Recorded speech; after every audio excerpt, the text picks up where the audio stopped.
folks, grab your cup. Living life with F&D, we won't give up. Spill your coffee, hey, that's okay. We'll laugh it off and seize the day. Sip happens, but we're alright. With Sarah's mug, we'll win the fight.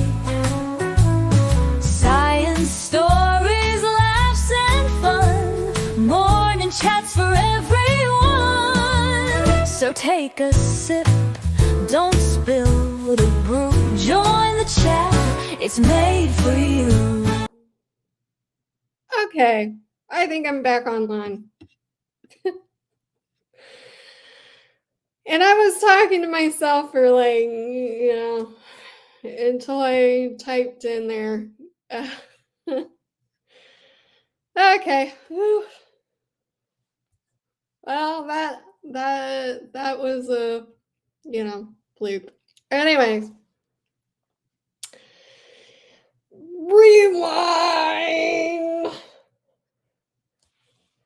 Rewind to point to rewind. Okay. As I was trying to say, technology is the best. So let's talk about the F&D story, get over the hump, try to refresh your brains a little bit. So I think the last thing that I talked about was the nurse. There was this one nurse that was like, well, you were able to walk just fine when I readmitted. Just fine. Yeah, but I was still struggling. I had been out of the hospital. See, the plan was, if I did not lose my apartment in the process, I would have gone to a 30-day rehab facility. And if they use the right terminology, they use conversion disorder, which has been outdated since 2013. And it's been changed to functional neurological disorder.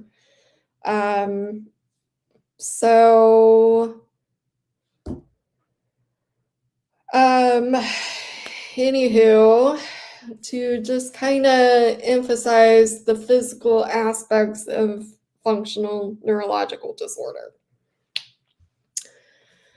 So I had only had this diagnosis basically for 24, 48 hours. They didn't tell me until the night before discharge. 48, 72 hours. We'll say that. So I had no time. I'm exhausted because if you're in the hospital for 3 weeks or 1 week or 2 days, you don't really get any sleep.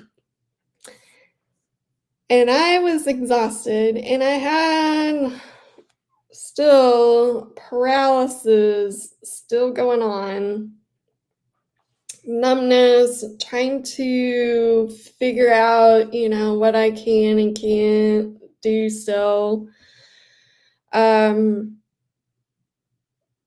because rehab was very basic. And it was mostly get in and out of bed. Are you able to put your clothes on? Are you able to shower? Are you able to use the bathroom? So you were really confined to your room. Nurses weren't allowed to take me downstairs to the gift shop, or there was a little restaurant. I think there was either Starbucks or Subway or something in the hospital. Only physical therapists were authorized to take you outside. I hadn't gone outside for like 3 weeks. And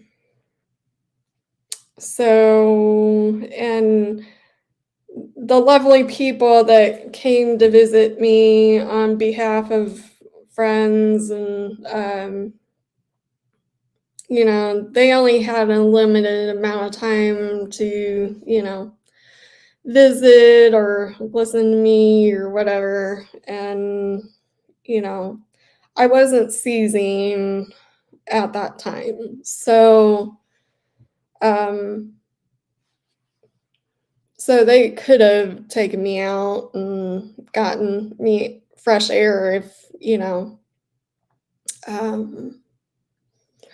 so I wasn't falling out of my wheelchair or anything like that at that time. But fast forward back to going back and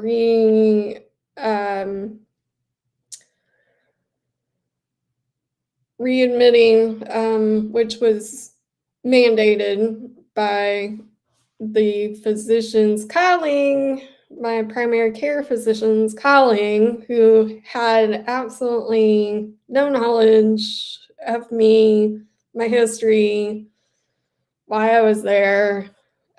She just saw me crying, and just I was totally distraught, losing your ability to walk. You lose your dominant side. So I'm like still learning to use my non-dominant side. I can barely shower, and somewhat still needed assistance to use the restroom. So basically, in a nutshell, I feel like they failed me, and I should have demanded them to keep looking for a place for me for 30 days. And I could have, been like, something ain't right. Like, I should have investigated a little bit after they told me, be like, no, I'm not leaving this hospital, because I do need more physical therapy, and I should have researched before I left. But it is what it is. So, and then the funny thing is, that night they transported me 2.5 hours, 3 hours away back home in the back of a van. They took the waffle. Never, never, never. If you have a wheelchair or you're in a situation where you need a wheelchair, always keep that waffle. Do not let them take it away. Do not let them take that cushion away, because you are going to hurt. That is the bumpiest ride I've ever yeah, they should have put me in a actual chair in the van and then, use the wheelchair, when they dropped me off. There was like no head support. There's no head support on a wheelchair. So I'm like in the back of this van strapped. I feel like I felt like it was inhumane.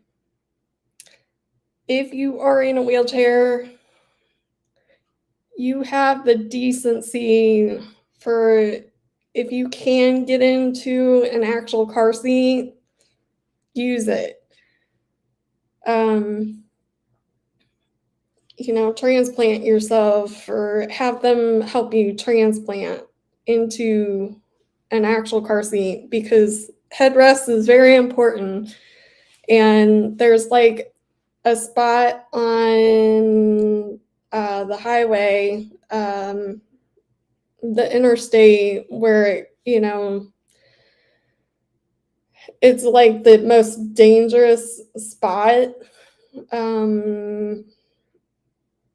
in Indianapolis that has a lot of car accidents, and so that made me anxious, but that hurt. That really, really, really hurts. So that is a lesson that I learned. And the funny thing is, my favorite nurse, that those 3 weeks, he said goodbye and made sure, so, and he fair warned me, oh, it's going to be a bumpy ride, blah, blah, blah. Thanks out there. If you're watching this, dude, thank you, but always try to, if you can transplant yourself into a car seat, having a headrest, having your butt cushioned, is very important. If you are wheelchair bound or whatnot, and so that was the longest ride. And the medication that I was on, or I should have been off of, they should have taken me off of that medication. It was making me all crazy, anxious.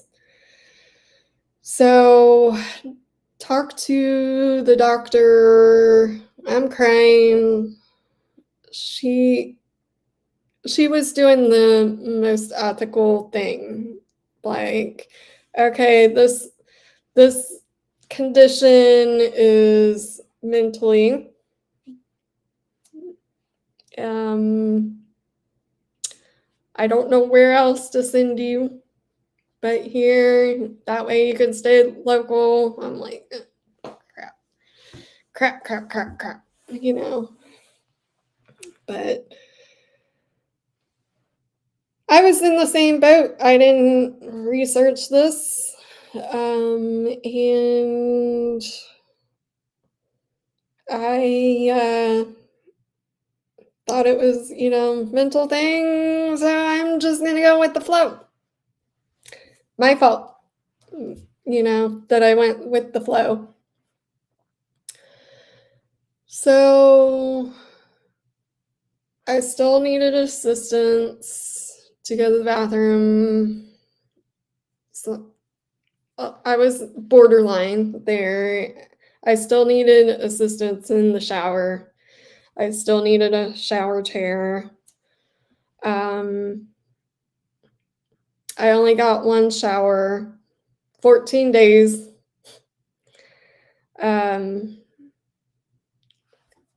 Yeah, and the actual seizures did not start until they gave me Topamax.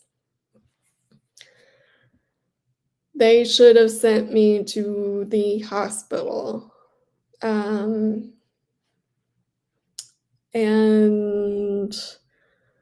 that first day, like,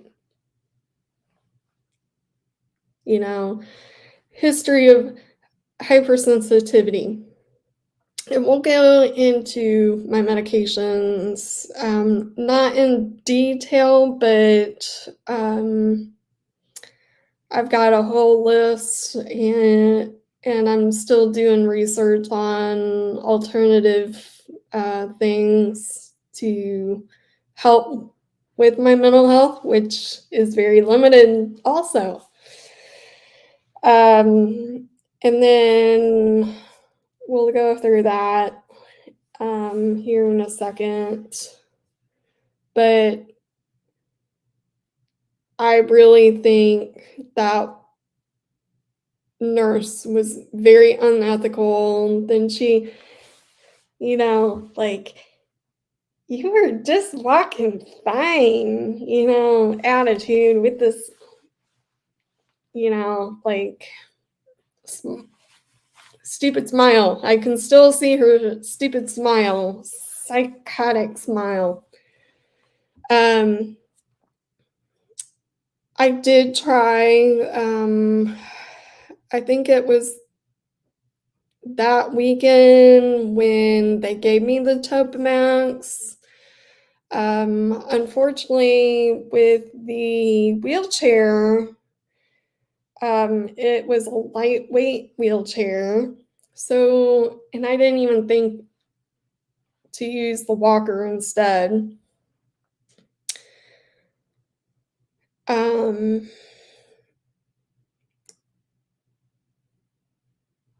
I did try, and that wheelchair flipped backwards.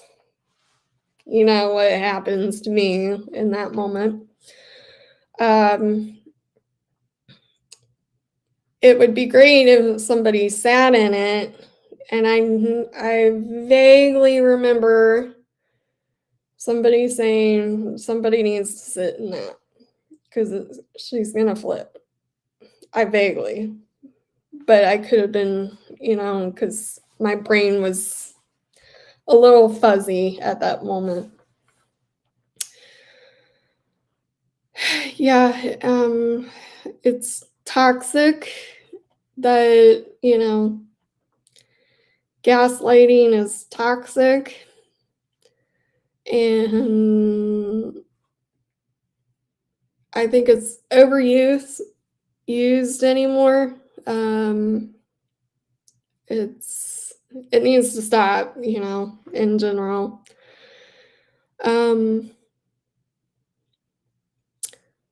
then, so those seizures, and going back to this place, I was getting paralyzed, so I was so disconnected on this side. Anyways, forgetting how to use this hand, and so it's just like,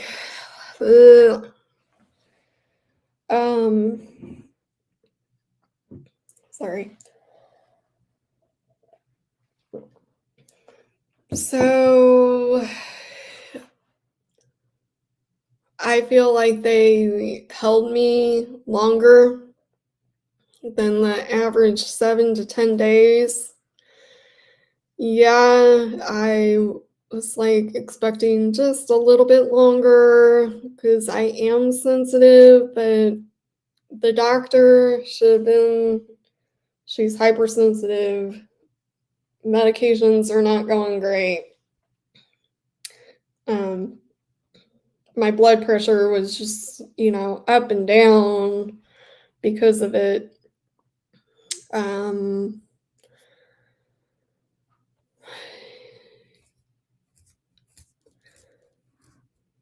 Yeah, and then also I'm having these like convulsive grand mal type seizures. So instantly everybody's like swarming, trying to help you and touch you when you're like, trying to figure this out. You're still aware and conscious, but you can't talk with this condition. And so I've developed, and this is the sad part, being a medical massage therapist, going from I love massage therapy, hold me or, give me a massage or, rub my head. Now I'm at Z, where do not touch me. Leave me alone. Let me figure this out. So that's quite the contrast. Like, I'm going to have to find a medical oriented massage therapist that deals with trauma, or a physical therapist that's going to deal with trauma. I'm going to tear up because it's just another thing.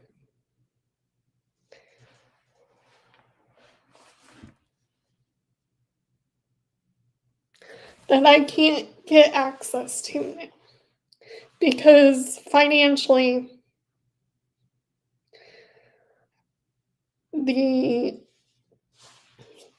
I'm gonna make myself cry. So I'm gonna have to find somebody that specializes in generates, safe touch.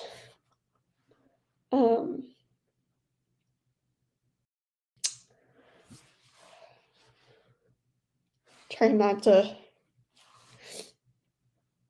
cry this whole video. That's okay.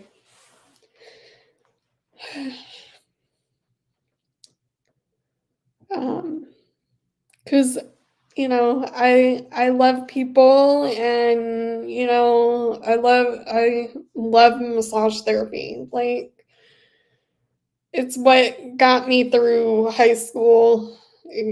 This whole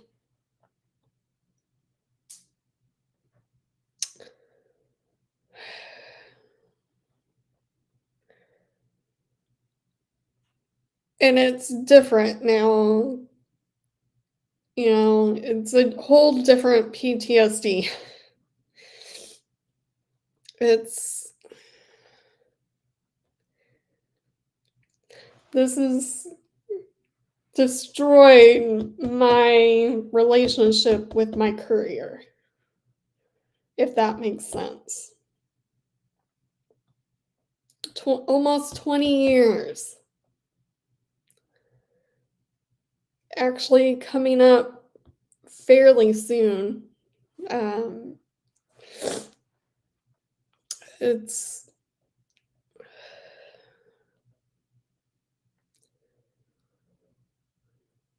And I can't. I tried to get, see if I can get back into massage, having just,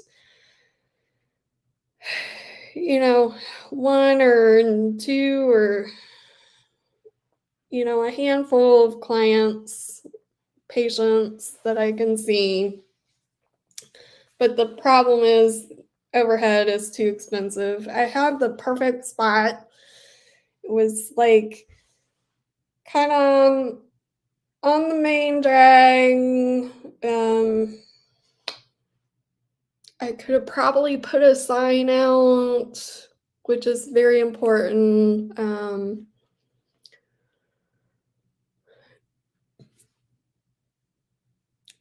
And I felt like that landlord saw the walker and instantly, oh, she's got problems, and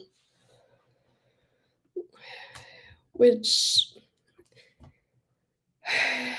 if he's watching out there, I have the highest, I want to say double the insurance,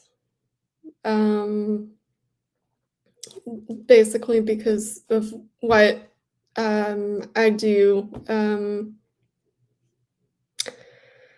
I've, Eastern, Western, the whole gamut of, medical massage and manual therapy. So, yeah, I know I don't want to be doing it, crying the whole video.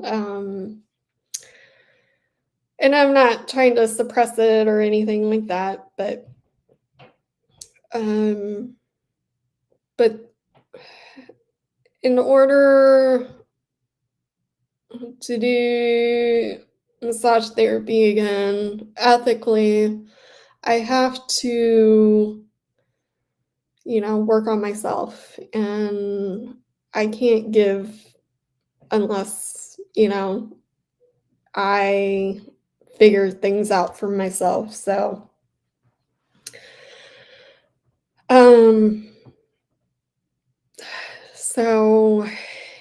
anywho,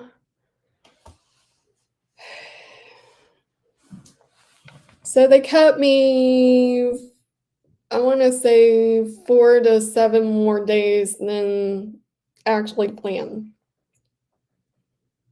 They should have sent me to the hospital when I had the seizures and falling and hitting my head, and it was just,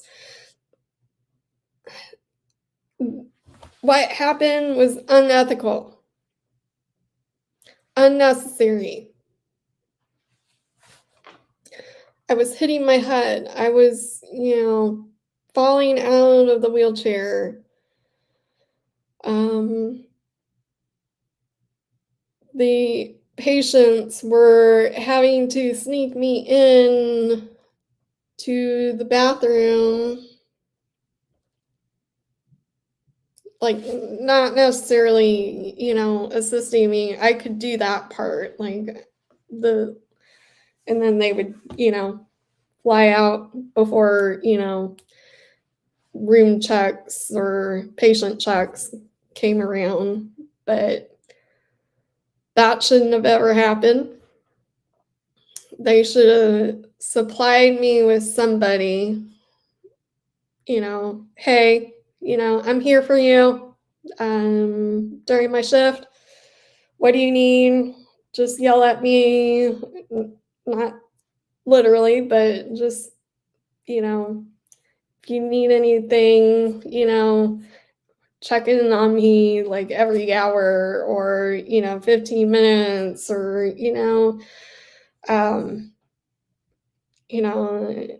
make a plan. If you see the light flip on, that means in the bedroom, that usually means I need to use the restroom.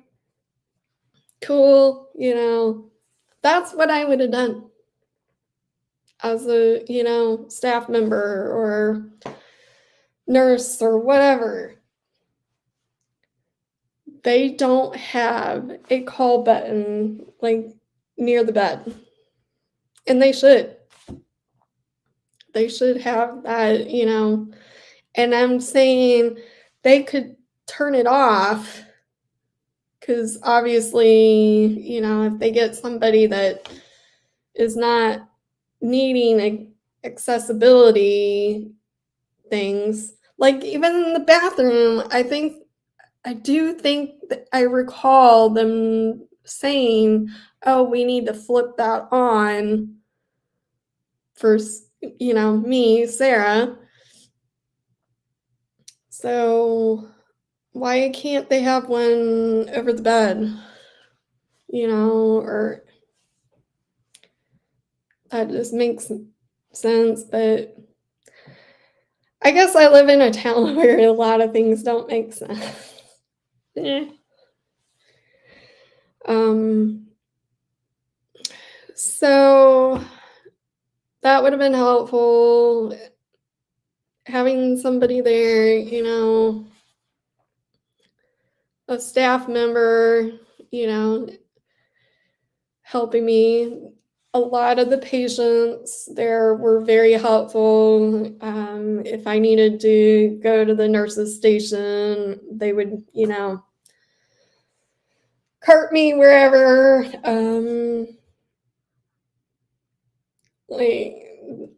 They would cart me to the cafeteria, and so I am grateful for whoever remembers me, but I don't think a lot of very many people in a psych hospital remember people because, like there were some people that had were taking 12 things. Like there were other people that were falling because they were so over drugged. And I find that so ridiculously unethical to it boggles my mind. Like boggles it.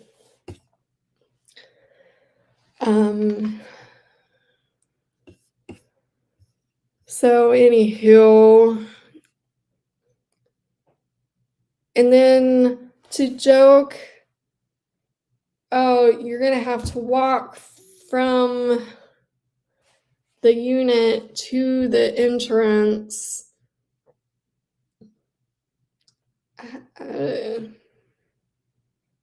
That is unethical.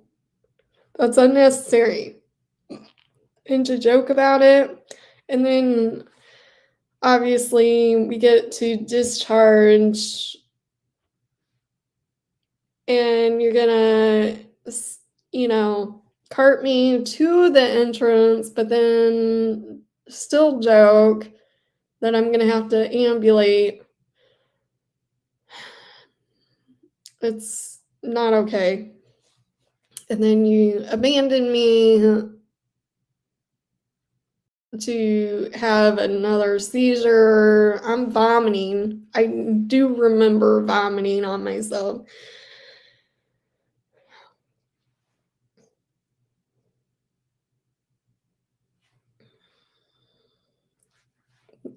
Talking about it creates. Kicked you out? How did YouTube kick you out? That's weird. That's weird.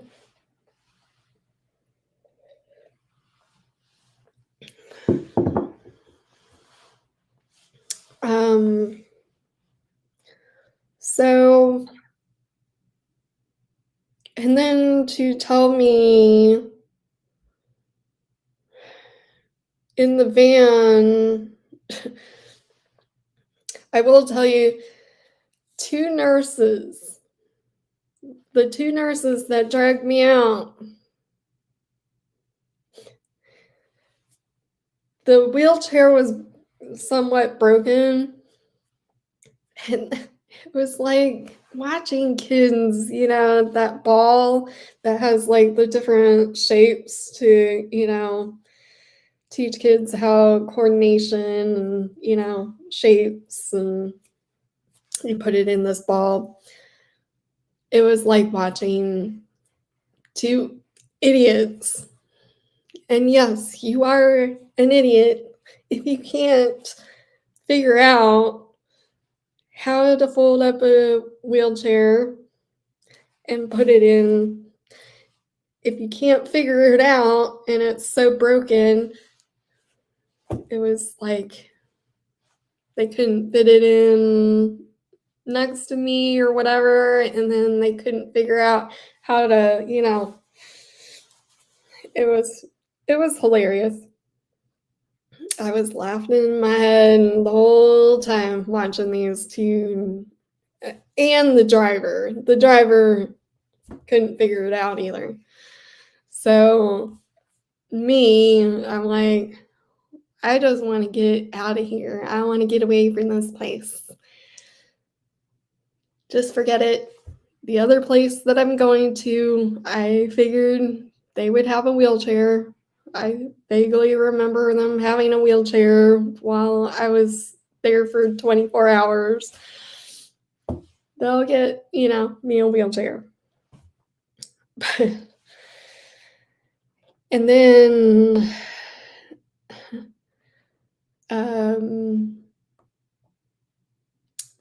there was some other funny stuff. Why do you need to bring your daughter over who's studying psychology and social work? I think she was mortified at the situation.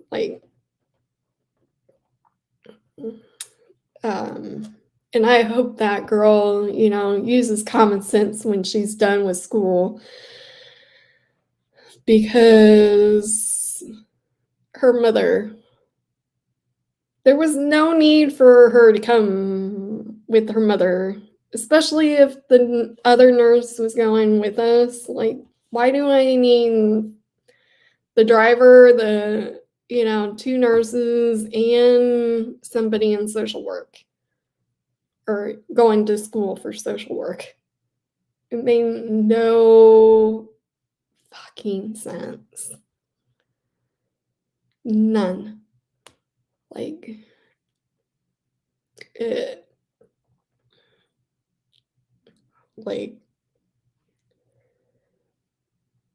One, I don't know. I could claim that that's a HIPAA violation, privacy, because she's not associated with the hospital. The nurse both nurses could have gone, we could have figured it out and go from there. There was no point.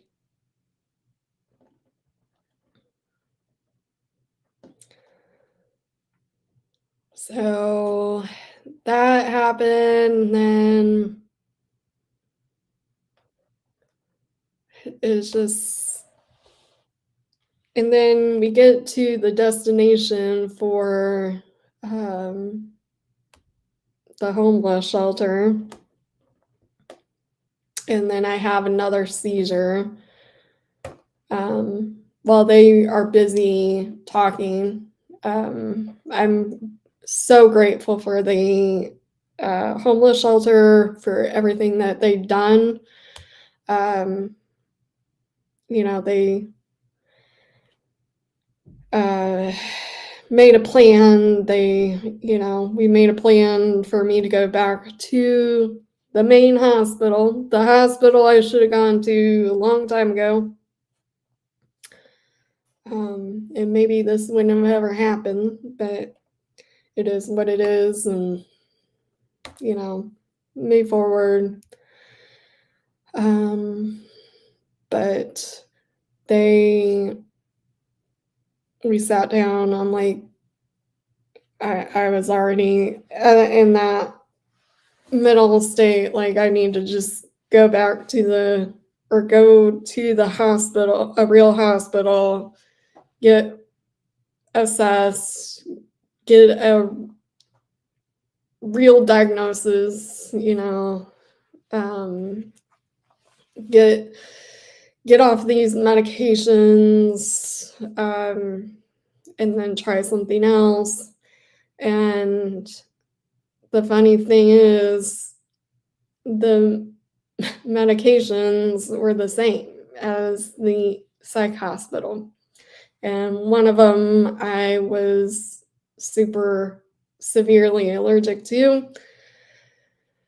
And that's caused some quite bit of, I think I'm having withdrawal issues, and then I got sick with asthmatic bronchitis, and then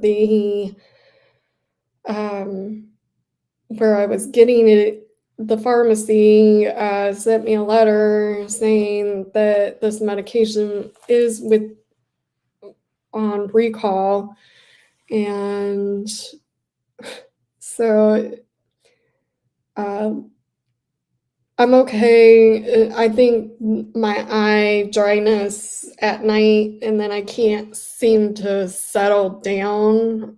I don't know if it's because I've stopped that. I mean, I've tapered off of it, like, slowly, like, but I'm learning that tapering, how you taper off of it can cause problems and withdrawal and all sorts of stuff. So,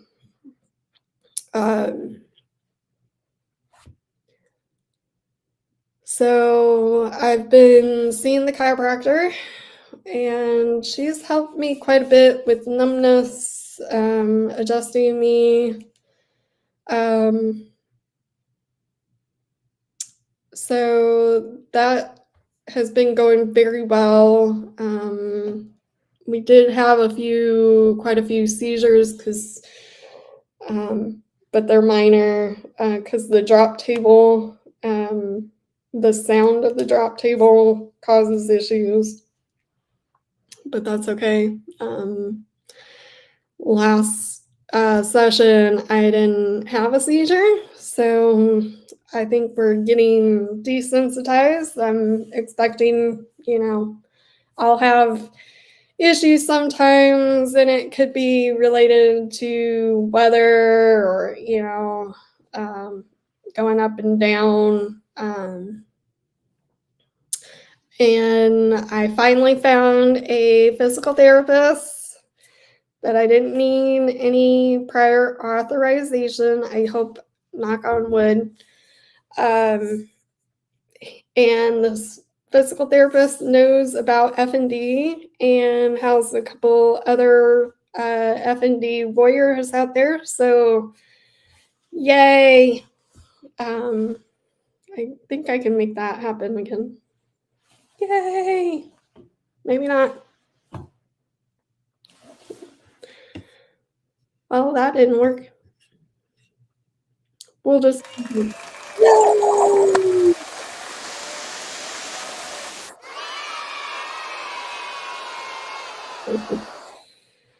So that's good.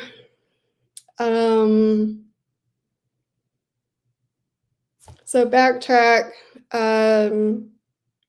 I stayed at the real hospital for like 3-4 days. They basically said, psychogenic seizures, and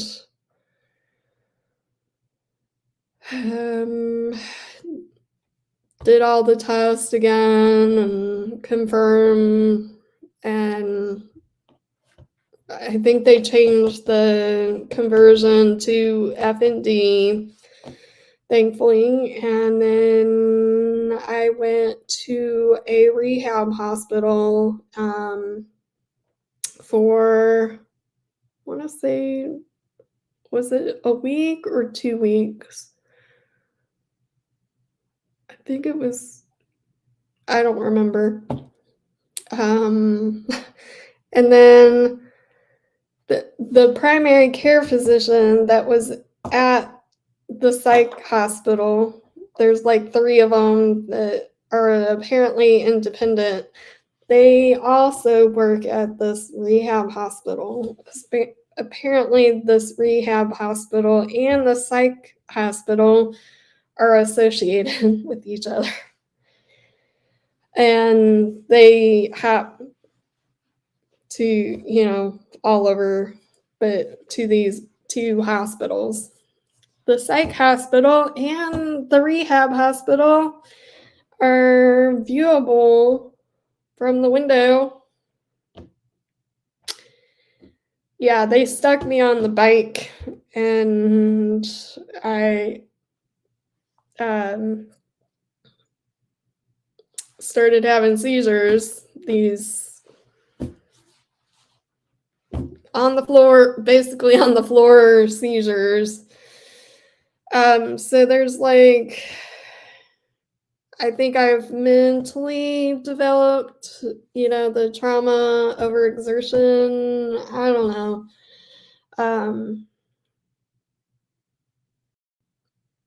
Trauma, I honestly don't know. But now I can't seem to stand for long periods of time. I can't seem to walk long distance.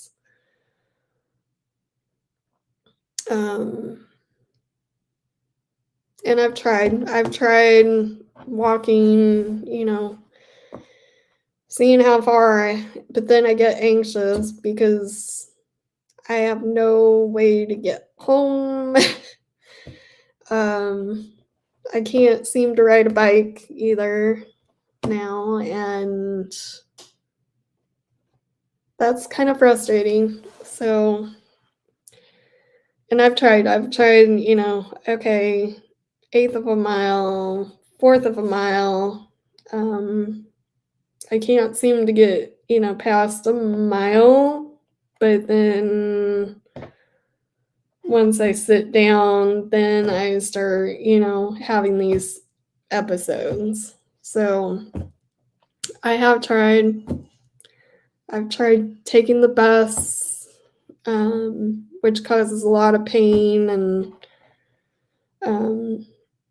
so I got to the point where, okay, I need to maybe slow down and then, try to game it up again. But it just seems like even slowing down or like working yourself up to that point causes these stupid seizures.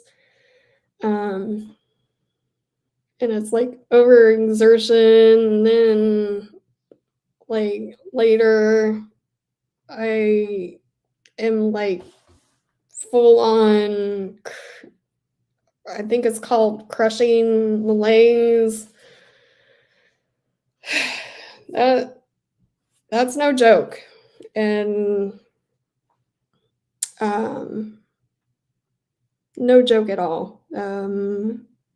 If you have CRPS, CFS, chronic fatigue syndrome, ME, fibromyalgia, FND, yeah, I'm right there with you. And I believe you 100% with how exhausting it is. And this is my medical massage, coming from my medical massage, knowledge. And so I hope I believe in you. And so, and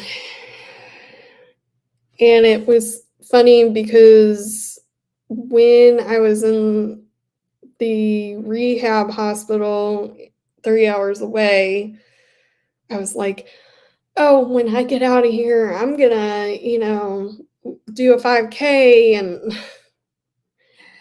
almost 3 years later, almost 2 years, 2 years later,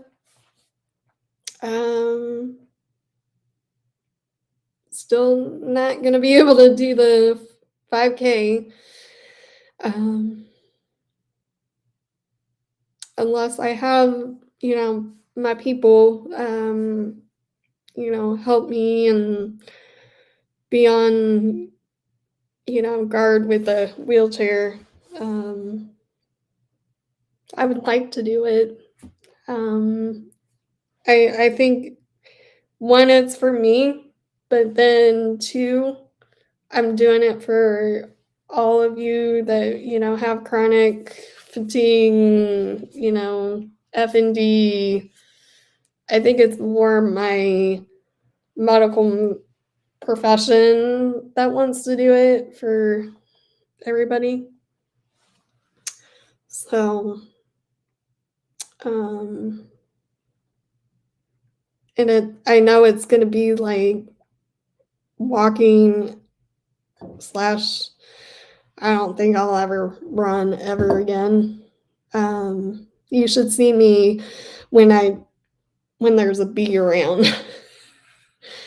I'm like, oh, there goes the spoon. Yeah, I think it was last year in the summer, there was like a bee, and I'm like, my neighbor saw me and was laughing. I'm like, yeah, I'm allergic to bees. And yeah, that didn't go very well. So, oh, Lordy. So, having somebody, and thank God I have a family member. Love you.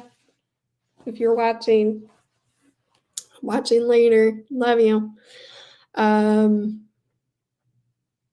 Thank goodness, they're a nurse and have all these connections, and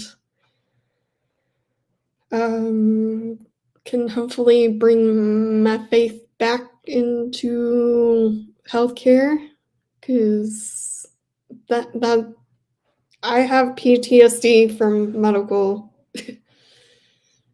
the medical trauma crap. So that helps to have somebody that knows all the wonderful people in healthcare and not idiots that have egotistical, yeah. So, and my doctor left the first of the year, so I got a letter, so I had to start over with a new primary care physician. And so I nicely emailed, and I was like, I need somebody who is funny and has compassion and will research this. And so they matched me up with somebody, and I confirmed it with family member, and confirmed that, oh, you'll like working with them. So I was a little bummed because I've got a doctor that I liked at that clinic that has kind of a funny last name, and so then we always joke, characters in that TV show.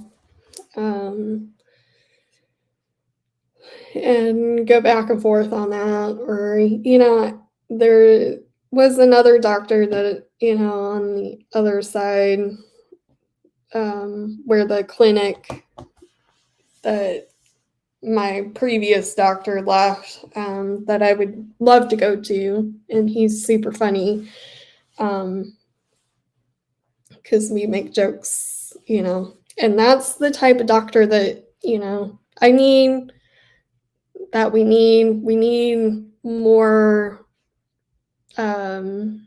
more doctors that are like, what is his name? Patch Adams, and make jokes and live life, Quit. I mean, yeah, there's a standard where you have to be professional, and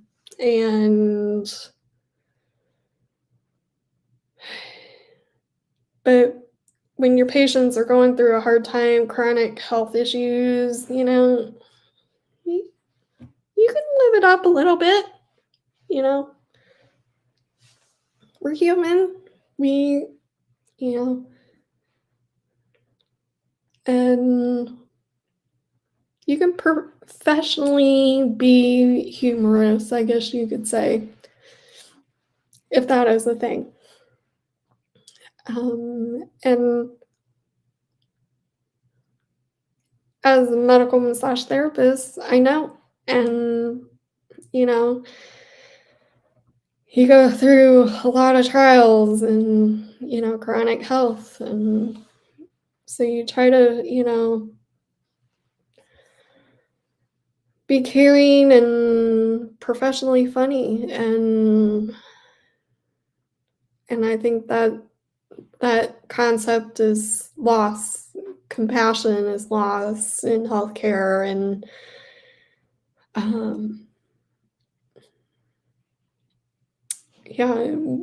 we just need to stop a moment and wake up. Everybody needs to wake up. I think we, as a society, we're just like ants trying to go, go, go, go, live life, and we need to, wake up. We need to live life to the fullest, focus on our family, spend time with our family, because I've had too many people die since, and I think I see this more now because I'm not busy, and I spend, probably a little bit too much,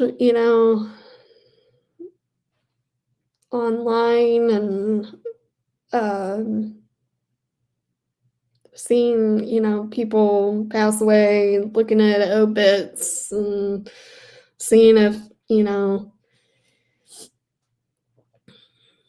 and seeing, too much suffering, I think. So, but good lordy, it's been an hour or longer, and do I want to continue talking about this?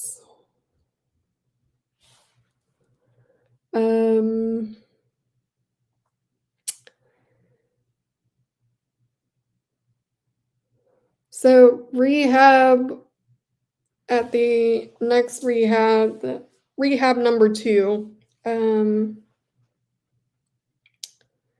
it went well. They tried to get me to wheelchair. That caused me to have seizures. So there's some, overexertion thing going on. They tried a cane with me, but then that caused me, to seize. I think it was just, I wasn't ready for the cane yet, and the only best option was the generic walker. I think they tried a rollator and then determined that wasn't safe. So I don't use it in the house, but when I'm out in public and I don't know where I'm going, or if, the ground is unstable, I'll use the generic walker. But I honestly need something that is easy for me, mobility wise, to collapse. I'm borderline getting there where it's like, just take it. You do develop a sense of it's a security thing. So I have a lot of trouble like giving my security blanket, my walker away. So I need some, I prefer a rollator, but here's the thing, the rollator, you actually have to manually lock it. And I have no concept of that with this. But the upside to the rollator is if I do have an episode, I can sit down. Somebody can cart me, to the vehicle or, into the house or whatever. So there are ones that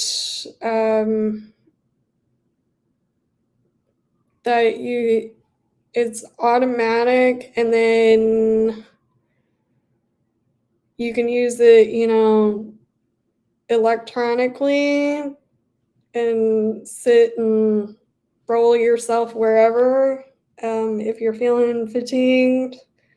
But it also automatically stops, I think, when it senses that you're, going too fast or whatever. I don't know.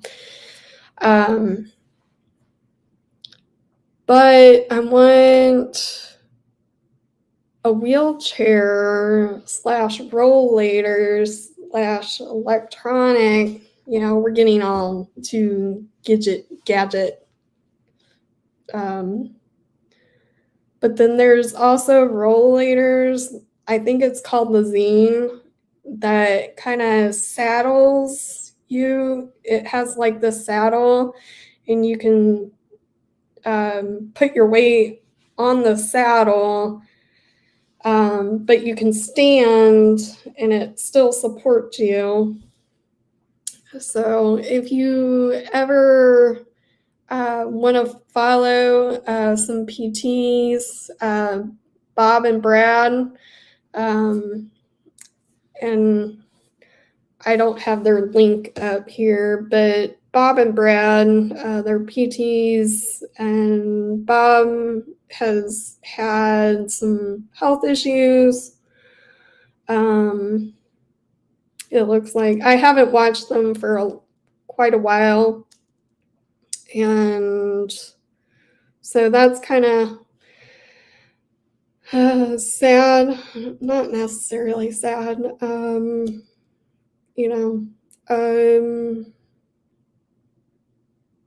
not finding the right word that I'm looking for, but I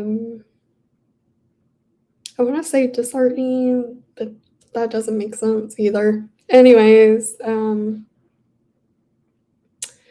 so they give a lot of exercise and knowledge out there on YouTube. So go check them out. And Bob has the Zine. I do believe it's called the Zine. And and he's able to roll around and do all sorts of stuff, but it still supports him and he can still stand. So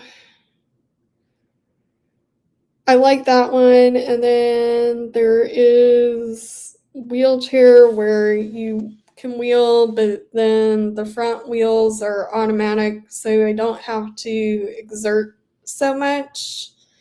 And it looks heavy enough that I can use it kind of as a rollator. So that's the other option. The other problem with the rollator is the handles, but you have to actually turn around and sit. So somebody can't really like be behind you and rollate you. I mean, there are some that you can sit like a wheelchair. I don't know. It's a hard decision. It's an expensive decision. I've got almost 3 years left before I can have a great day, Yvonne. I hope your physical therapist works you hard and makes it successful today, but doesn't, cause you to have pain or seizures or whatever. But have a great day. Love ya. I'll see you on the next one. And then, what was I saying? I forget. Derail, squirrel. So I have 3 more days, or 3 more days, 3 more years before I can get a custom wheelchair for insurance to pay for an expensive option. Plus, I think if I did go to this clinic that is functional, unfortunately,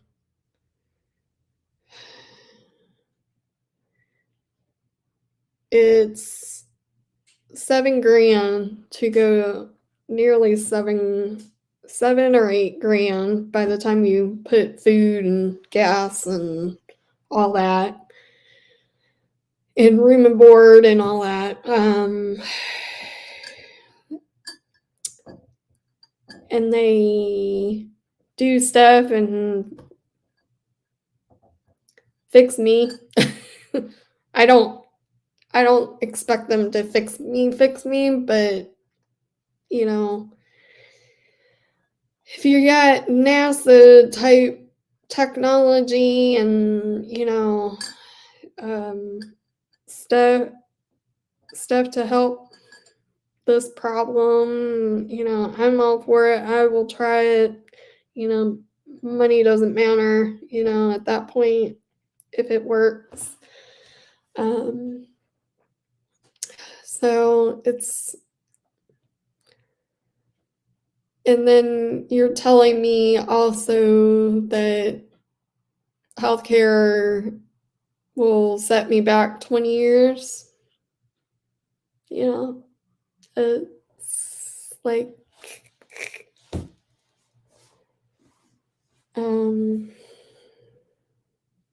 and Social Security doesn't give you enough.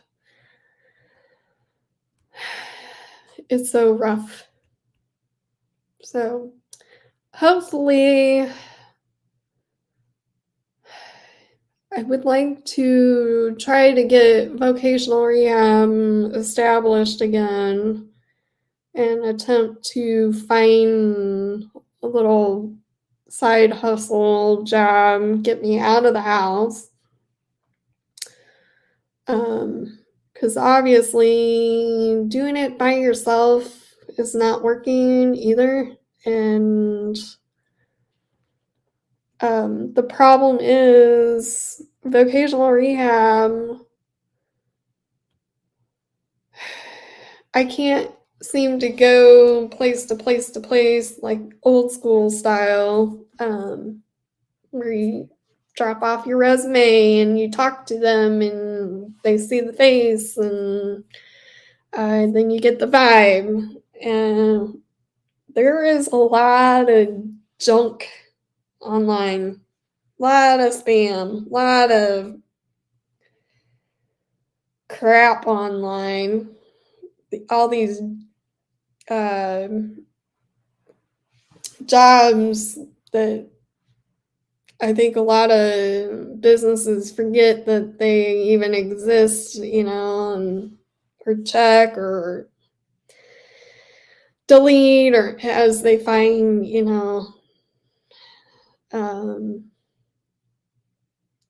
and so I'm in the mentality that a lot of these job opportunities online are either scams, fake, forgotten, abandoned, whatever. And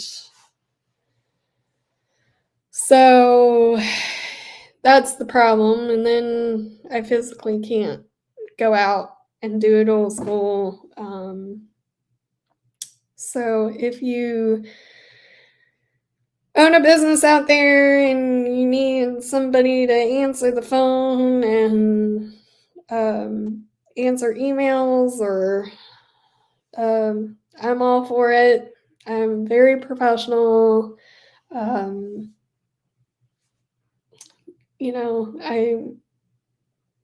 have run a business probably since I was 10 years old. My first business was running a babysitting business. I had over 100 families that I, juggled, for, I want to say 13 years before I was like, I'm done with, because the kids in my family were all old enough to babysit each other, and so just got a little bit too old, and then started working, for other businesses, and then got, busy going to school, massage school, and then I quickly had a internship, which I ran my own internship for that summer, and needed the hours for school, and then which the founder and the owner of the school approved, and the church that I was going to at the time was like all for it. And so I did that, and they were kind of sad when that was all over, and I learned a lot, and kind of developed my own like programs, and really, really learned a lot. I think I learned more working on my own than working for somebody. And then I worked for somebody, and then that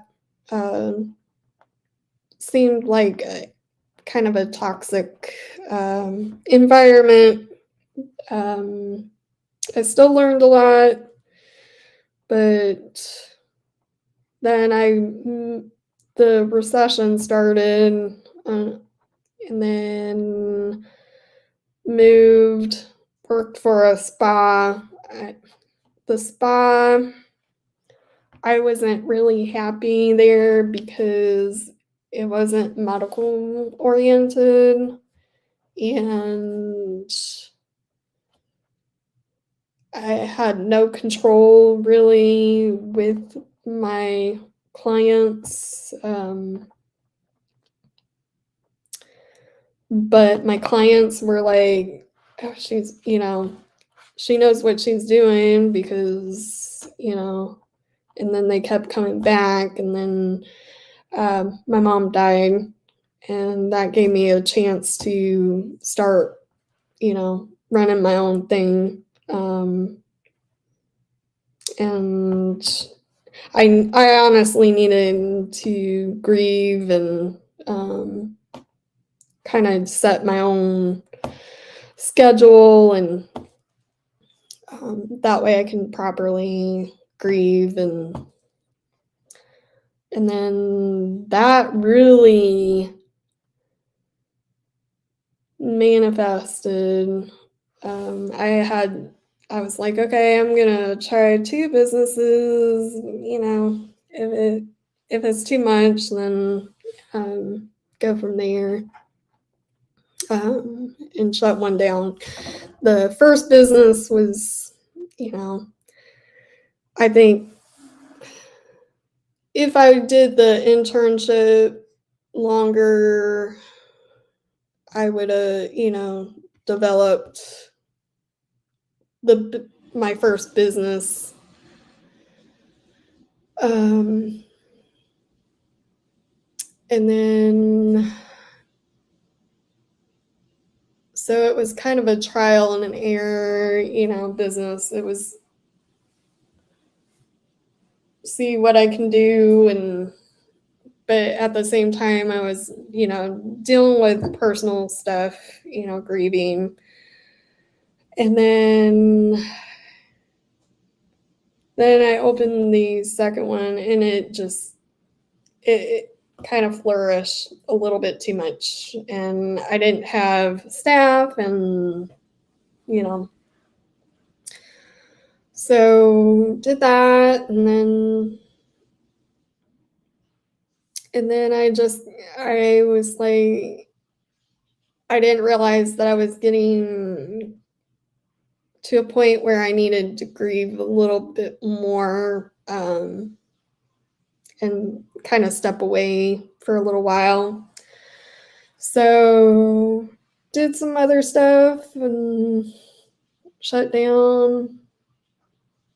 I was having problems anyways with certain patients at that time too. And I will dive into that on a later date. The crazy stories that I have in my career, 20 years, lots of bodies, lots of chronic, issues, a lot of successful stories, a lot of fun stories, and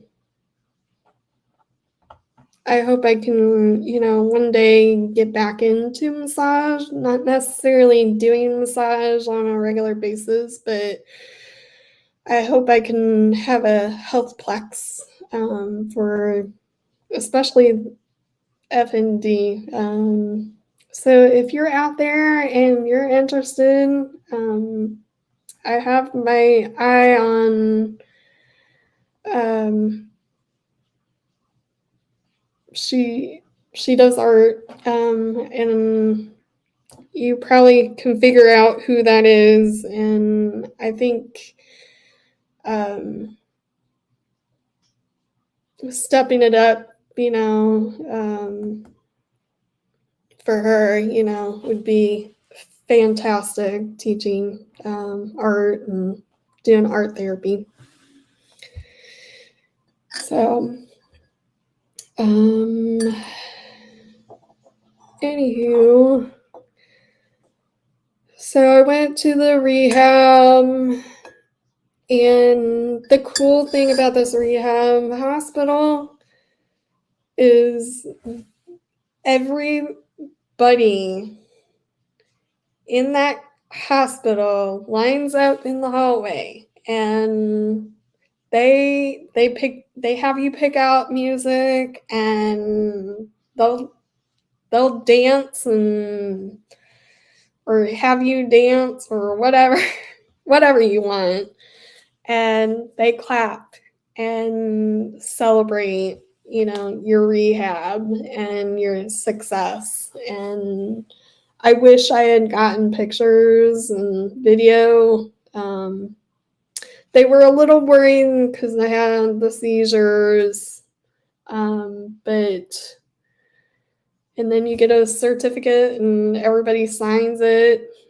Yeah, I know it's already photocopied, but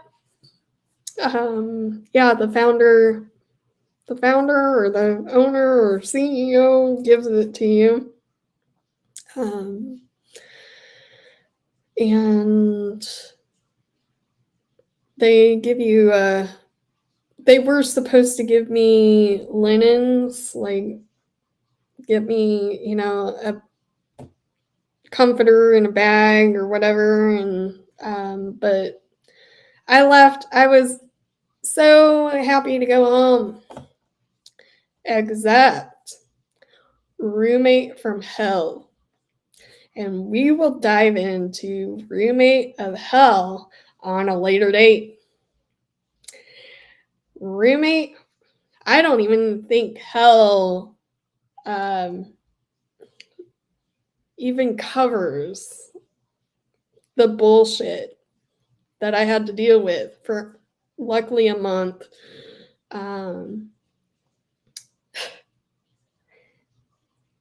Yeah. And if you are following a certain story out there, I feel for this individual, mostly, or the people that are dealing with the craziness of that. Because imagine living with that person. Yeah. And you know where I'm going on that one. Yeah.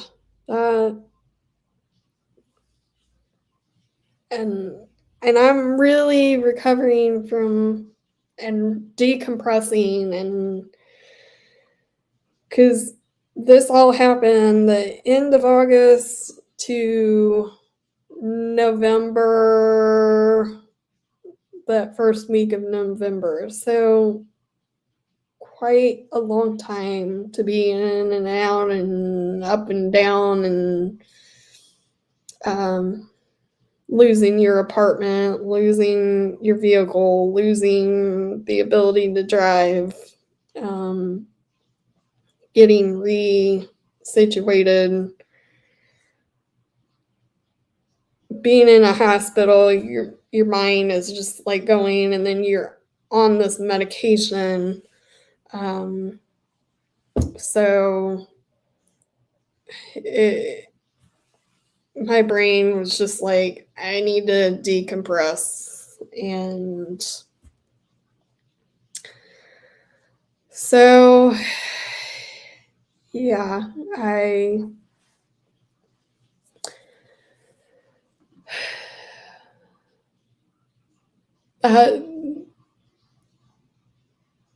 and then I had to wait about 6 months before they did a genetic testing, and that could have saved us a lot of time and effort and a lot of headache and trauma, and I swear it took like no more than 3 days, maybe a week at most, to get the results. And had the psychiatrist, I don't even understand why the psychiatrist was still doing. He should have said, okay, it's unethical for me to do telehealth we need to switch you to somebody in person because you are just too complex and,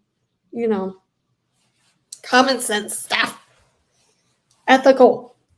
Be professional.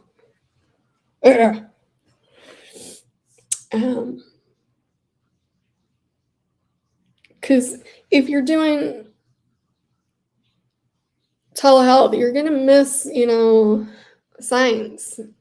Okay, she's having seizures,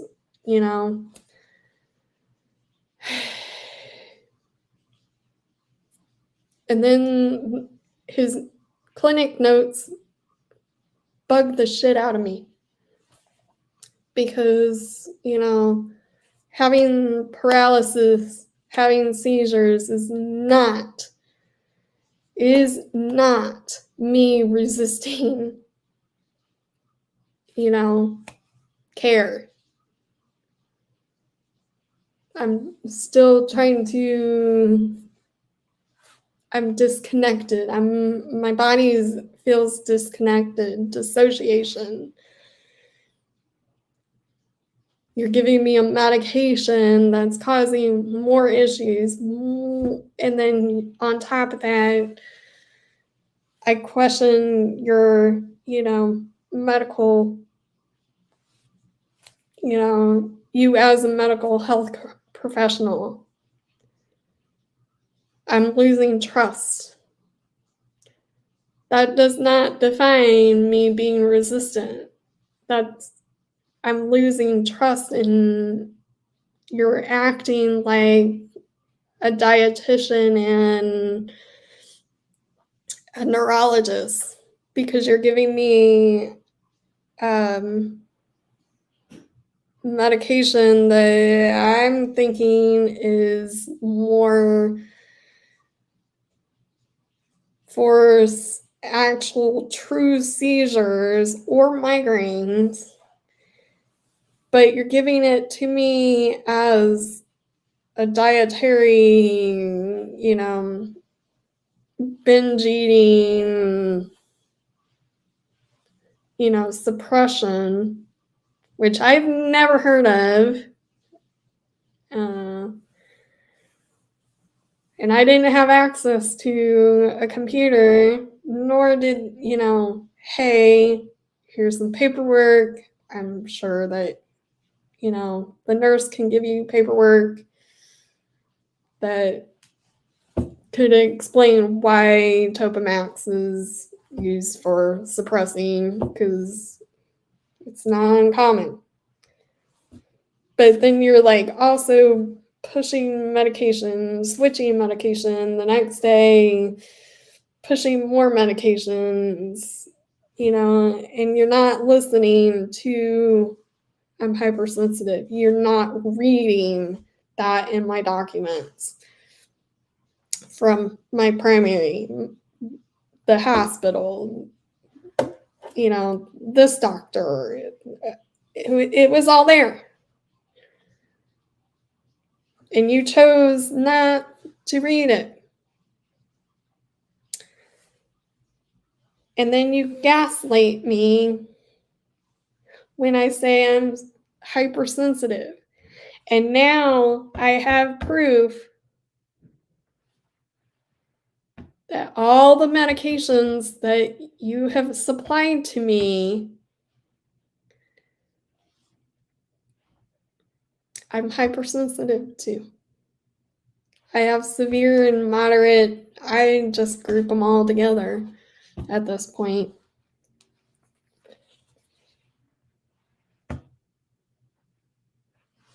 We're missing something.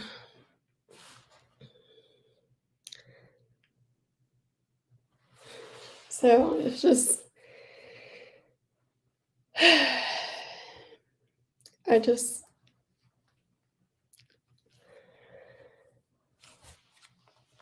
I hope I can get to the point where this is, a thing of the past.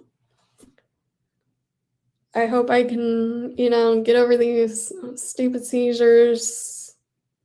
I hope I can, get the physical therapy or go to this clinic. Now, I'm not asking, and I know that there's no miracle or cure for this, but I'm mad that my career is,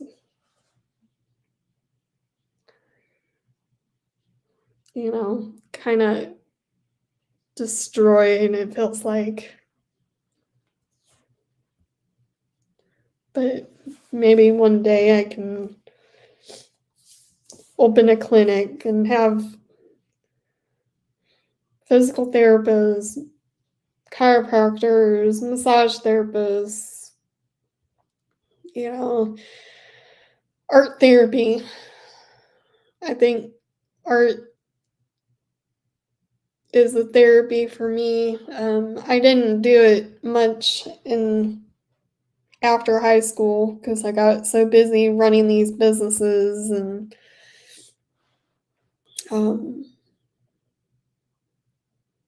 so, and I had 3 art classes in high school and by senior year and won awards. I wish I left a box, and I was coming back to get this box, but it had all my high school stuff and, well, some along the lines, my mom accidentally threw it away or something. I don't know. That's the problem with moving so much, and is stuff gets lost, destroyed. So I have a little problem with, letting go, stuff. Although it's getting better, I did get to a point where I was like minimalistic, like straight on. But yeah, now that I can't physically take stuff to the trash, I can't drive now, and I can't take stuff to Goodwill that I don't need, having to rely on people, having, if I wanted to sell stuff on Marketplace, I'm, having trouble with that because, people come into my place. So doing that is hard. And people don't really, they rather meet up somewhere anyways, safely. And they have a problem with me not being able to drive. And so, I don't know, it's frustrating. But good lordy, I've been talking forever. So yay. My face, the first video, I was actually trying to talk to you guys about, what happened when I had to ambulate, and I was feeling the sensation, but I'm glad that I've gotten over the hump about the crazy part that causes me every time droopiness, and you can kind of see it. Now, I'm not really forcing it. Like, I'm not, see, you can see the crease where it's like I've been talking about it, and I think that little bit of crying helped release some of that too. So I don't know.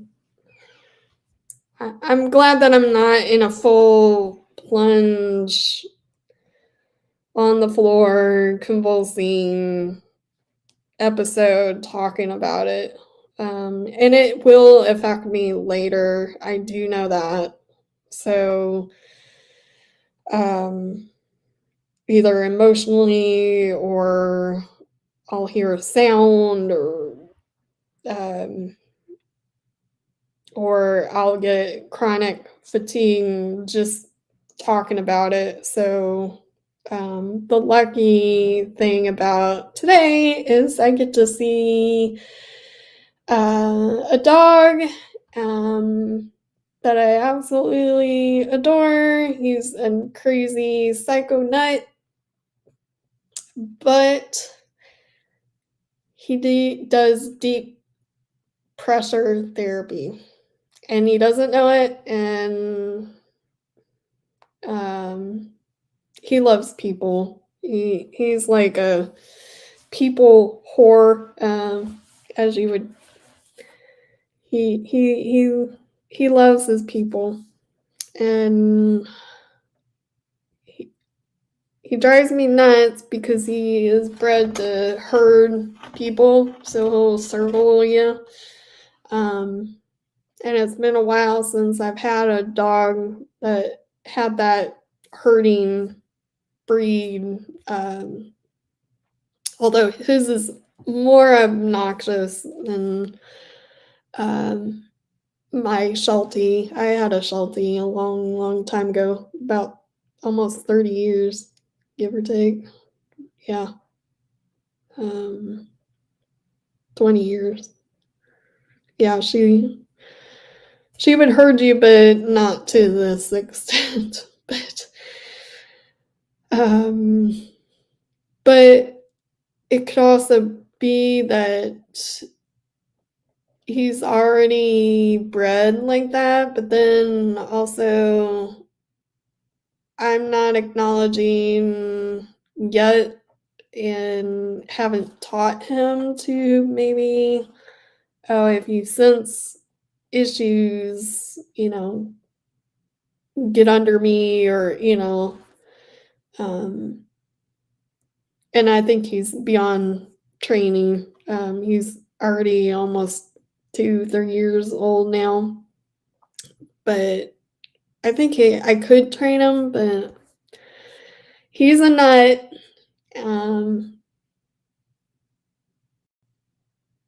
But we love him, and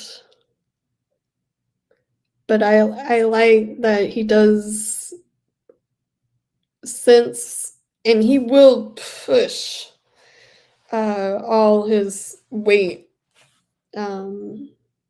So that's kind of neat. So that's kind of been an experiment slash,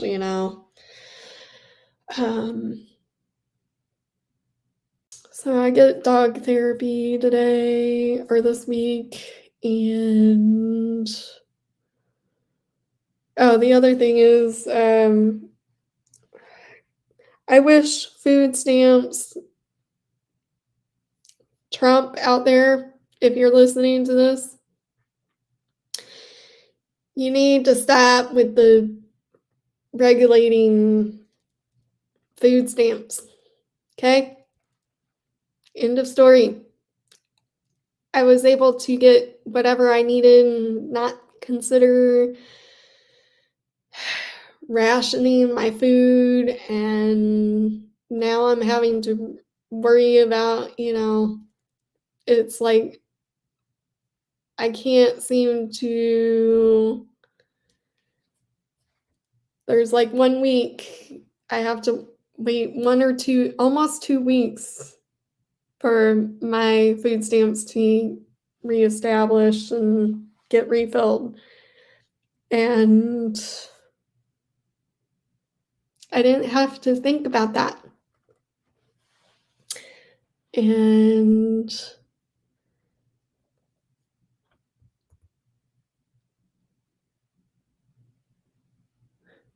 I've always wondered what it's like to have dogs. Dogs don't like me. I'm confused about the last part of it, but I don't know, maybe did you have trauma, or sometimes they can sense past trauma and they can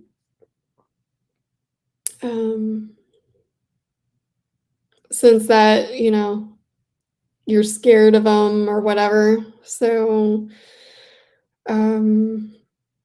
if you can recall, like, what happened to you,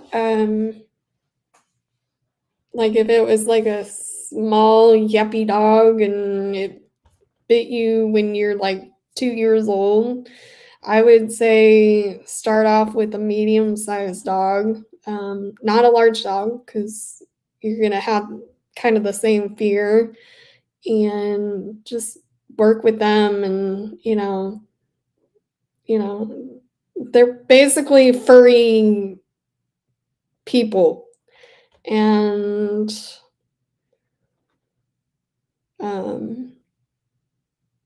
I wouldn't start with like a terrier, poodle. I wouldn't start with those. Those are like yappy.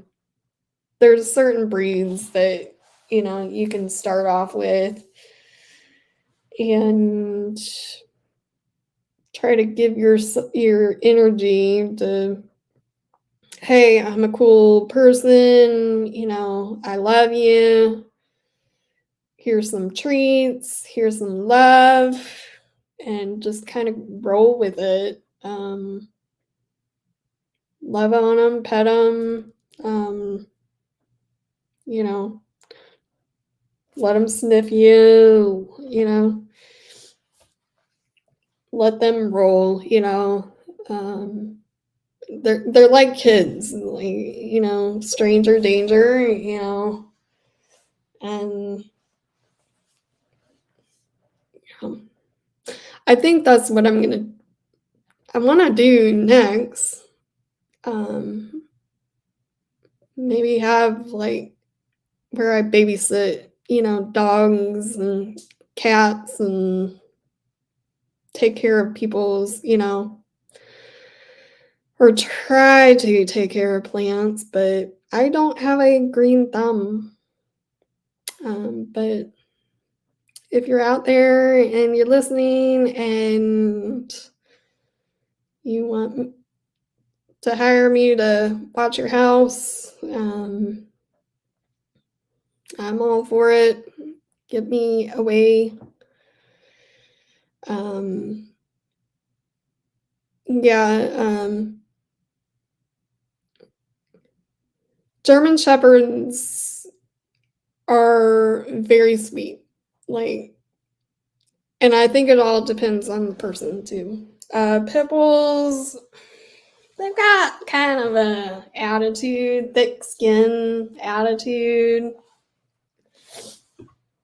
So, Rottweilers, I had kind of a fear of a Rottweiler because my friend had one.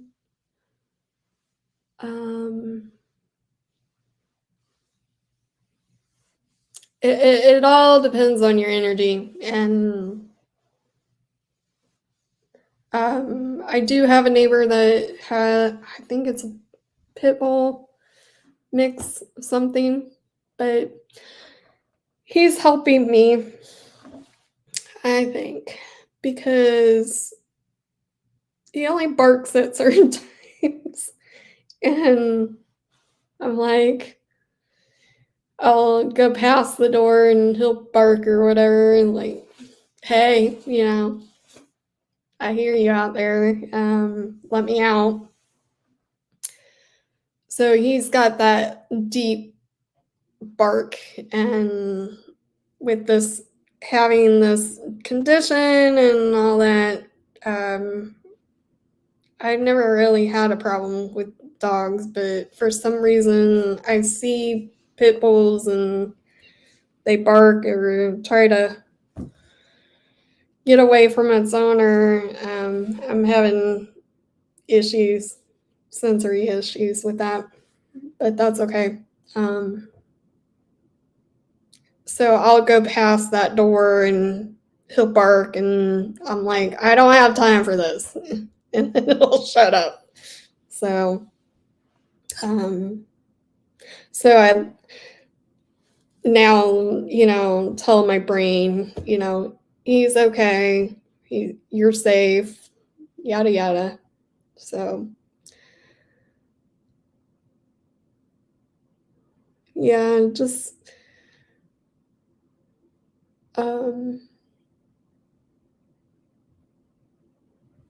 now I think I'm going to get a service dog, but I've had experience, and society makes it very difficult to have a service dog. From discrimination to constantly wanting to pet the service dog, to because when you have a service dog, it makes you anxious, very, very anxious, because everybody wants to love on the dog and they see a fluffy. That makes no sense. So if it's a pet, just like you, Flash fan, you're scared of them, but then people see a service dog and they instantly want to pet and love on them, but you can't. Even if the person gives you, permission, it's so that's the frustrating part, and then I have to have a walker, so it's like I'm juggling two mobility devices at once. But if I get myself to a point, because I would like to be alerted, up. The dog is, doing X, Y, and Z, signaling that, I'm going to have problems in a little bit, because they can detect it 45 minutes, an hour, or longer. And I would like to have something, to detect that I'm having problems, or one, train them to either take the covers off of me because I overheat, or wake me up just enough to, hey, you're going to overheat or whatever. Just the little things, or get underneath me. It would be great if this dog that I'm going to see today, if I could train him, but I think this dog has ADHD, so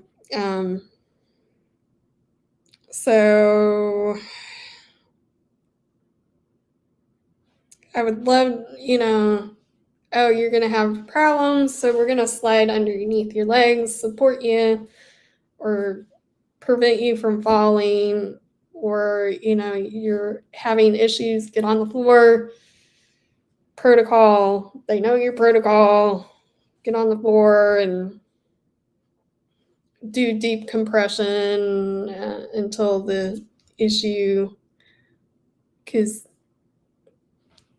I don't like people touching me, but a dog would be great. A service dog would be great.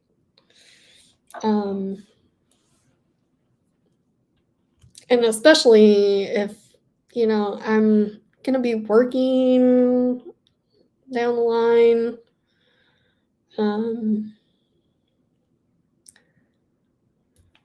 So hopefully that is another option.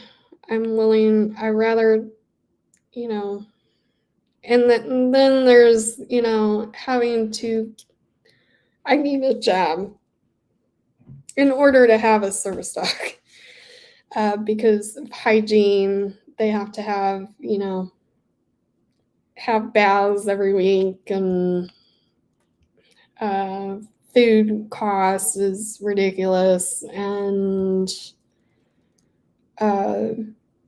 vet bills are insane.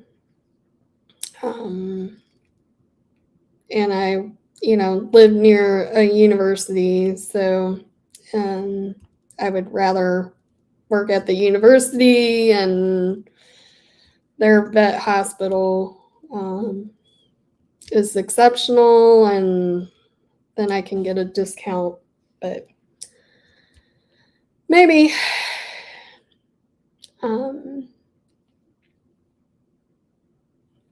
And I would probably lab or short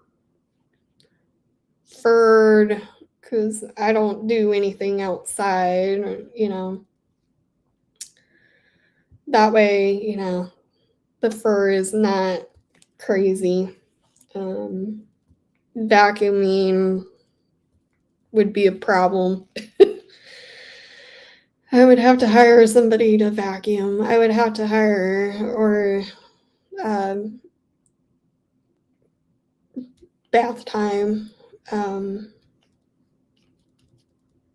And especially the neurologist was like, if you have tried 4 different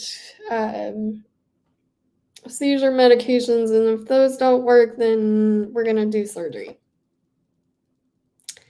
Which I'm like, no. But if they ever did, if I ever pursued that, I would need a service dog, I think. But service dogs are not trained to jump, so that is extra training. So that's my knowledge on service dogs today. Well, I've been talking your ear off. I hope you guys have a wonderful day, and be kind. I created some music, fun music, for us YouTubers out there. I hope they enjoy it, and if not,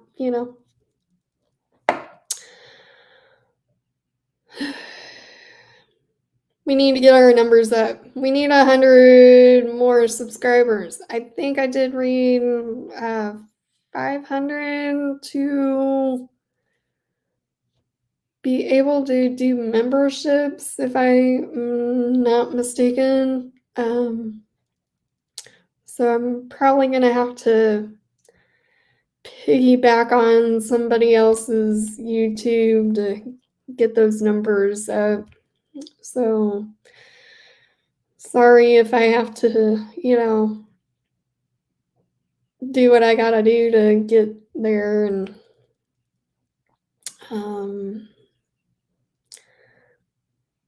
because obviously, like, and if you are a moderator out there,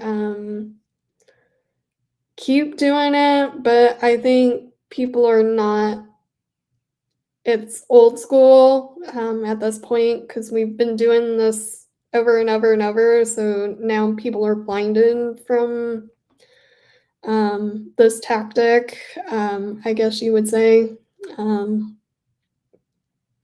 But still do it, but I think it's gonna take telling my story, or, not necessarily at this point. I think everybody's tired of my story, and I think I need to change my thumbnails on, because you see the same thing over and over, then you're not gonna, you know. So that's my fail, but at the same time, I have to be consistent too.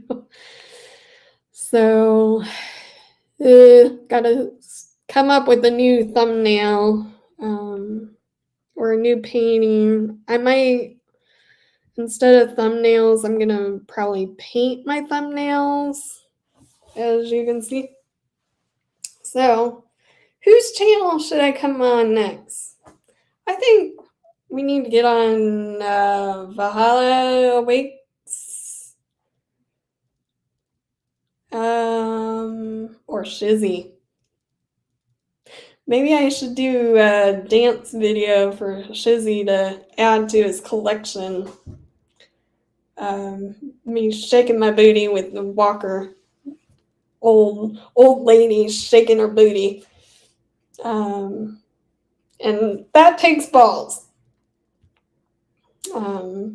But I'm 40 years old, midlife crisis,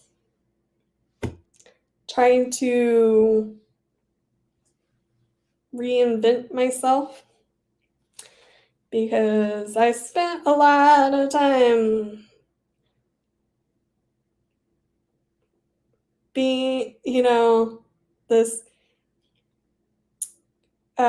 Disney princess, white picket fence expectations of you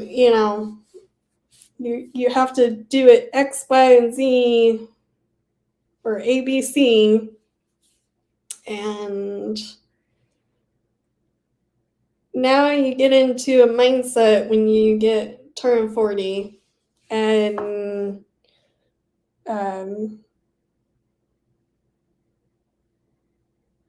you really get into, and now with a disability as chronic as this, I'm like, fuck you all. I'm not listening to anybody anymore. I'm doing my own thing. I'm reinventing myself. I'm going with the flow. I'm tired of listening. I'm tired of these expectations. We're going to do Z, Y, X, or 1, 10, 9,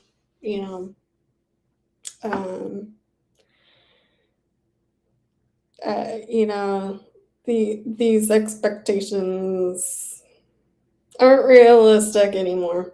So, and I've been, I haven't really followed. I do my own thing anyways, looking back, but I do see a pattern of, people grooming, I would say, and I'm mad that I allow people to, groom me, and then, the response, I get upset because it, like, okay, that didn't work. And, well, then, I'm labeled, crazy because I have, strong emotions about it, and then I'm labeled. It's so stupid.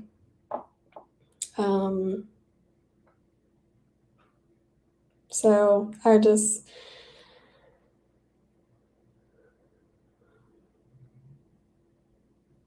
Sure, I think they would love me.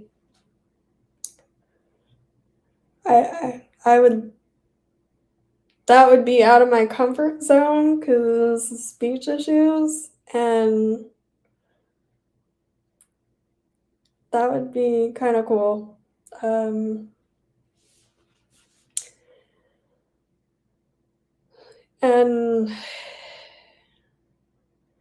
And having a disability too brings not only labels, but this weird, gross, like, you're expected to be out of sight, out of mind mentality. It still exists, and I want to. Trump, if you're watching this out there, DEI has been forever. 1965, I do believe, if my knowledge. ADA brought a lot of inclusion, and there are people. This is my opinion on this. There are people that can still function like anybody else that has a disability, that can stay up all hours. They critical thinking, it doesn't, hinder their critical thinking. Engineering thinking,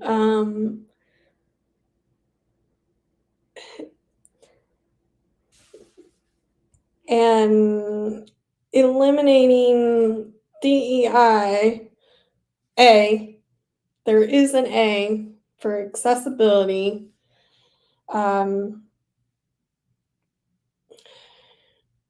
It impacts not only disability, but it impacts if you have somebody that's pregnant and they need a nurse, or maybe I need to do another vlog on this before I get on a tangent, but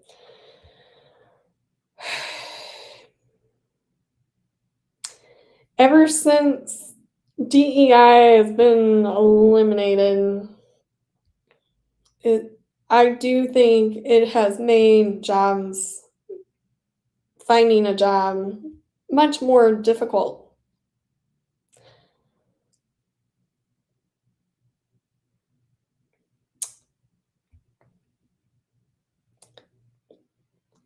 Because you were distracted. I'm sorry. It's all my fault. Hopefully it's still edible. And if you're on food stamps like me, you better eat it. Because trying to get, I just need to reconfigure my meal planning, prepping, and that's the thing. There's days where I can't stand for long, and I don't have the funds to just eat whatever day, grab, either try to make it an adventure to the closest place that I can go to is down the road, but that's a mile, and then I have to take the bus to McDonald's. McDonald's is not accessible by the bus, so I would say either Starbucks, which I have to walk in the grass, and then Wendy's is also,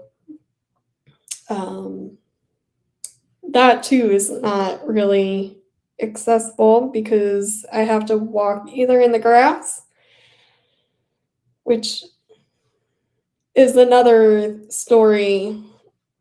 Maybe one day I'll venture out and show you the places that I think could be more accessible.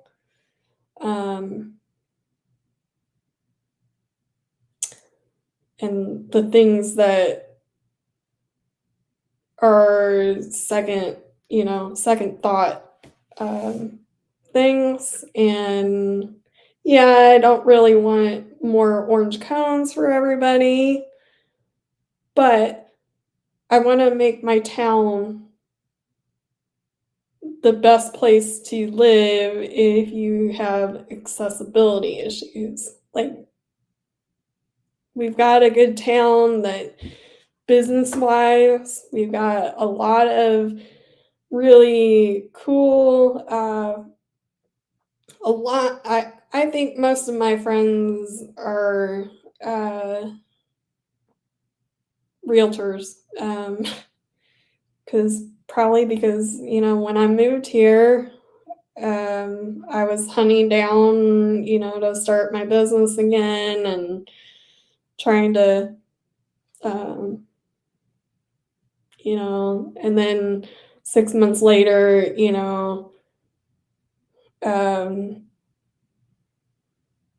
they tried to evict us, and health issues and happen, and so, and I was already like, I make it easier, on all of us.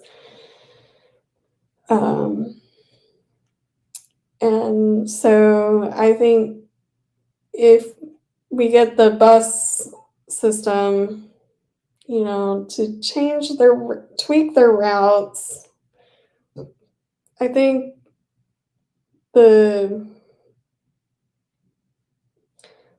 pretty much all the buses could go to the university. I think in town, I think we would save a lot of money if we did either short buses or, in my case, the vans for access buses, paratransit, are the best option for me. Because the little buses, I have to climb the stairs or use the wheelchair lift, which both, I'm not really good on stairs still, especially going down the stairs. So my other only option is the lift, which causes me like equilibrium vertigo issues when I go up and down, and then sensory issues because they have to pull out the lip of the ramp, and that's loud. And I don't want to say please be careful every time, but I want to desensitize from that. But that was causing an issue. And then big buses, they need to move some of these bus stops closer to, and I think it was also engineering, but some of these bus stops need to be moved. Like, there's one around town that's in the grass somewhere, and I know the bus driver forgets about that one because it's in the grass and there's no bus stop sign.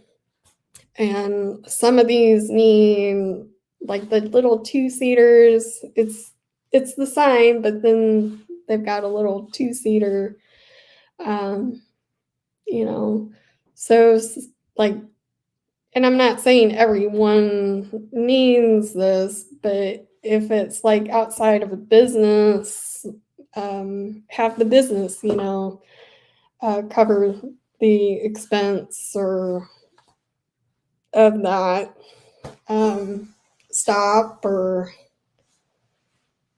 that way they can, on the back of the sign, create something funky, as, people are driving, I don't know. It's just, and then every so often, like every mile, have like an actual shelter, or half a mile. I don't know. I think 2-seaters every half a mile, shelters every mile. I think the routes need to be changed. They don't make sense. They don't. I mean, I would like to go to the mall, and, if I had a, electronic wheelchair or scooter, wheelchair uh, through the mall, or, be one of those old ladies that just, but it's hard to get to because I have to either take the bus and then walk across the street and then walk across the other street to get to the other bus stop, or walk a mile, almost a mile, to get to the bus stop to get to the mall.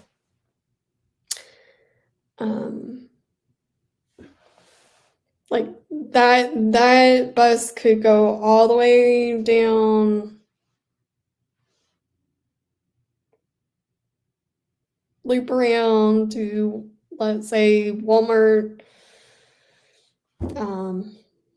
or even like it's so complicated to go to, like, let's say, the hospital.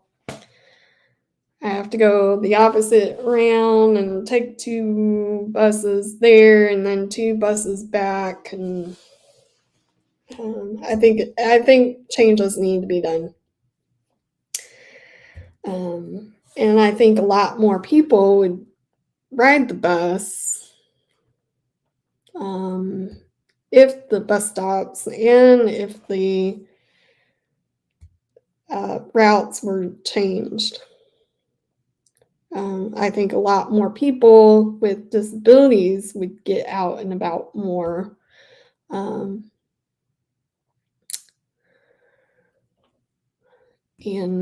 be able to get a job, or, I think, and it would shave off more time, off our schedule, because it usually typically takes an hour to get from A to B on one side of town to, so yeah, I can see why they need to go back to the main station, but they're not really like gassing up or whatever. So I don't know. It's just, I think it's a little bit backwards per se in this town. So that's my take on transportation.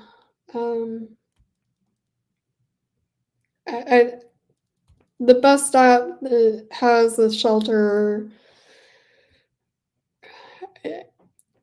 maybe I need to write a letter. I don't know. Write a letter to the city and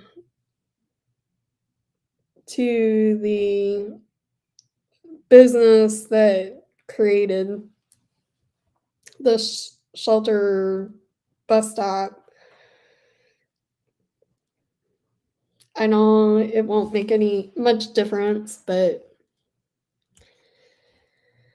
one can only try, and I feel like this whole situation gives me too much time to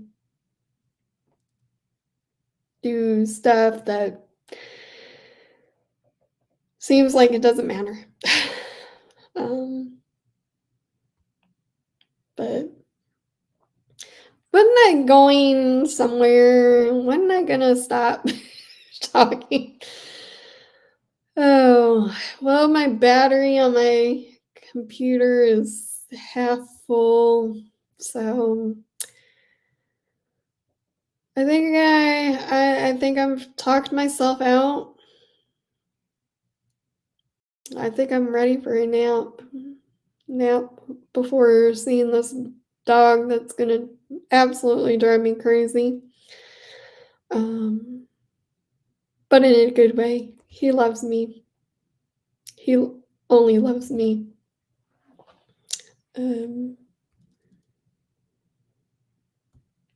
I don't think I have any much more to talk about. Sorry, I forgot to put a light on. You can see my dark circles. I didn't want to wake up this morning. Part of the problem was, I got a new mattress. I love this new mattress. It is so comfortable. I'm not in a pit hole. But it's supposed to have the cooling feature, and I was still overheating. So that's kind of a bummer. I was like a little hesitant about this mattress, the cooling features and mattresses now. So that was kind of a bummer, but I'm sleeping a lot better. I am still getting overheated. I think that's going to be a forever thing, but I'm not having as much pain in my hips, which when you lay in a mattress and you lay for hours in that one position, and if you're like in a pit hole, you're actually opening up the spine and, like putting, essentially air and, and you're overstretching your ligaments and your muscles. And don't get after me if I said air, but synovial fluid and build up, not when you crack and snap and pop, air pockets and synovial fluid build up, and so it was causing more pain. And so now my nice new mattress is nice and firm, quality now, good for, chronic health issues, bedridden issues now. And so it's important, if you have a, chronic issue that you're chronically bedridden most days, to have a good bed. I will show you guys. I'm just gonna roll with this. Since I showed you cryoderm one blog before blog. I'm going to show you a good pillow to get. Core products. This is created so it will train you to sleep on your side or your back. It does get, it does take some time to get used to, but if you are a chronic stomach sleeper, it's core products. Try core pillow. If you're interested in this, it is on my wish list. You don't have to get me one. Get yourself one. It helps with headaches and migraines, especially if you get headaches and migraines in the back of your neck. So you want to really support your neck. So that is another product that I usually recommend. And I am going to put on here, I forgot to put my disclaimer. Viewer discretion is advised, not a substitute for any medical advice, including all products. These are my own personal and professional things that I do. Consult with your own healthcare provider, therapists on their recommendations, not me. I'm not Google. I'm just sharing my story about FND personally and professionally. Raising awareness, giving my own shit about the world and all that. So, if you don't like me, go find somebody else to bug. And what else? I think I'm talked out. So, love you guys. Thank you to Flashman for helping me. And hopefully we can figure out how I can do this art thing, and maybe there's another stream. It's funny. I want to say, and I don't give myself all the credit, but it's funny that how I figured out stream that's cheaper and now everybody seems to be, I don't know, it's funny. So hopefully I can find a different streaming that's cheap. It's not too complicated and can kind of stream off of. Maybe that's what Flashman, I'll give you some homework. Find me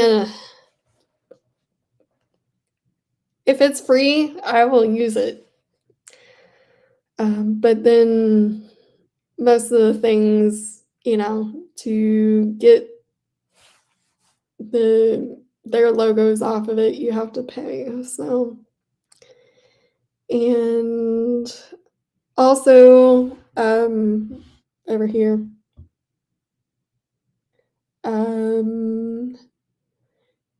send me a coffee. Although coffee money that I do get, I will be needing to pay monthly for the Streamlabs. I do want to upgrade to the Ultra because I want to try other features and stuff, but So that's where most of the funds or cash out money. I want to get to the point where I get memberships and I wish I didn't have to work so hard to, get you guys, because I want to, it's not that I want your money and all that. It's when you get to that membership or that comments and, you pay for that way I can see, oh, I need to put in more effort on sarcasm or entertainment. And that's where I get business oriented. Okay, I need to work on this more, or I need to smile more, or I need to do these more. That's where people share their love and their random acts of kindness, and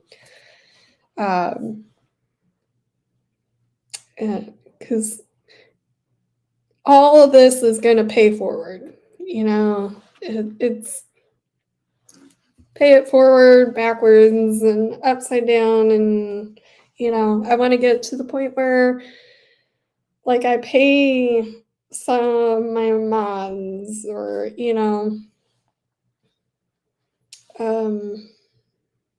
or there's somebody out there that, while I'm getting a custom mobility device, I want to pay it forward, and I want, somebody to be able to get, hey, here's some funds to help you. That's how business works. And,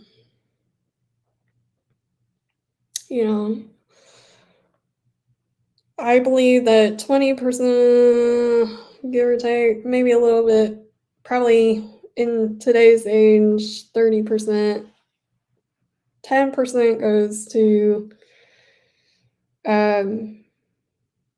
things that you care about, or, random acts. And then,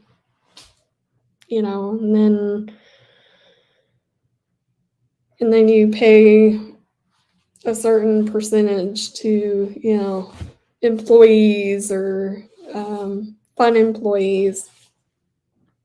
And so, can you tell that I'm an entrepreneur? I just, I want, and two, I want to, like, give back to, the people that have helped me with this business. It's squid, be like, up here, you helped me with this, put it towards banana funds, or college funds. Flash fan, later down the line, heck, we could have a meetup and, celebrate, and, I don't know, some later down the line. And I'm just joking, maybe at my funeral. Celebration. Don't get scared on that comment, but people are weird out there, and you might be a weirdo. Sorry. I love you.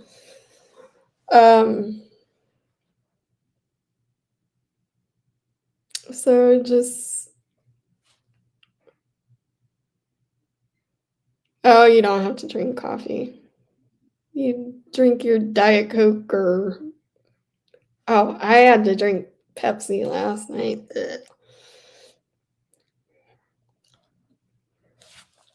Um, yeah, so people are weird out there anymore these days. So,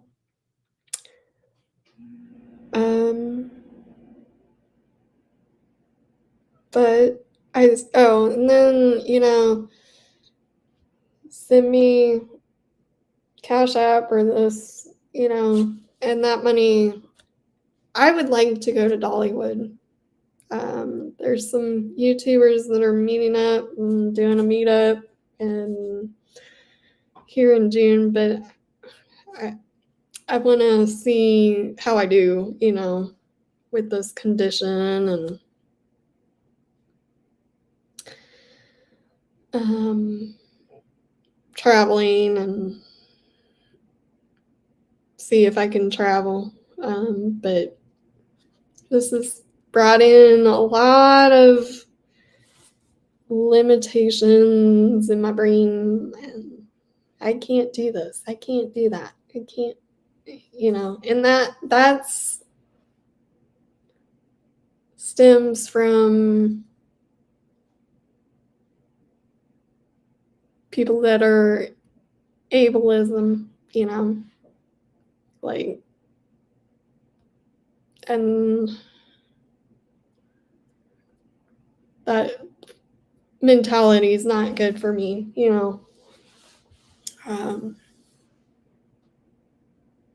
so anywho, do something good for somebody today.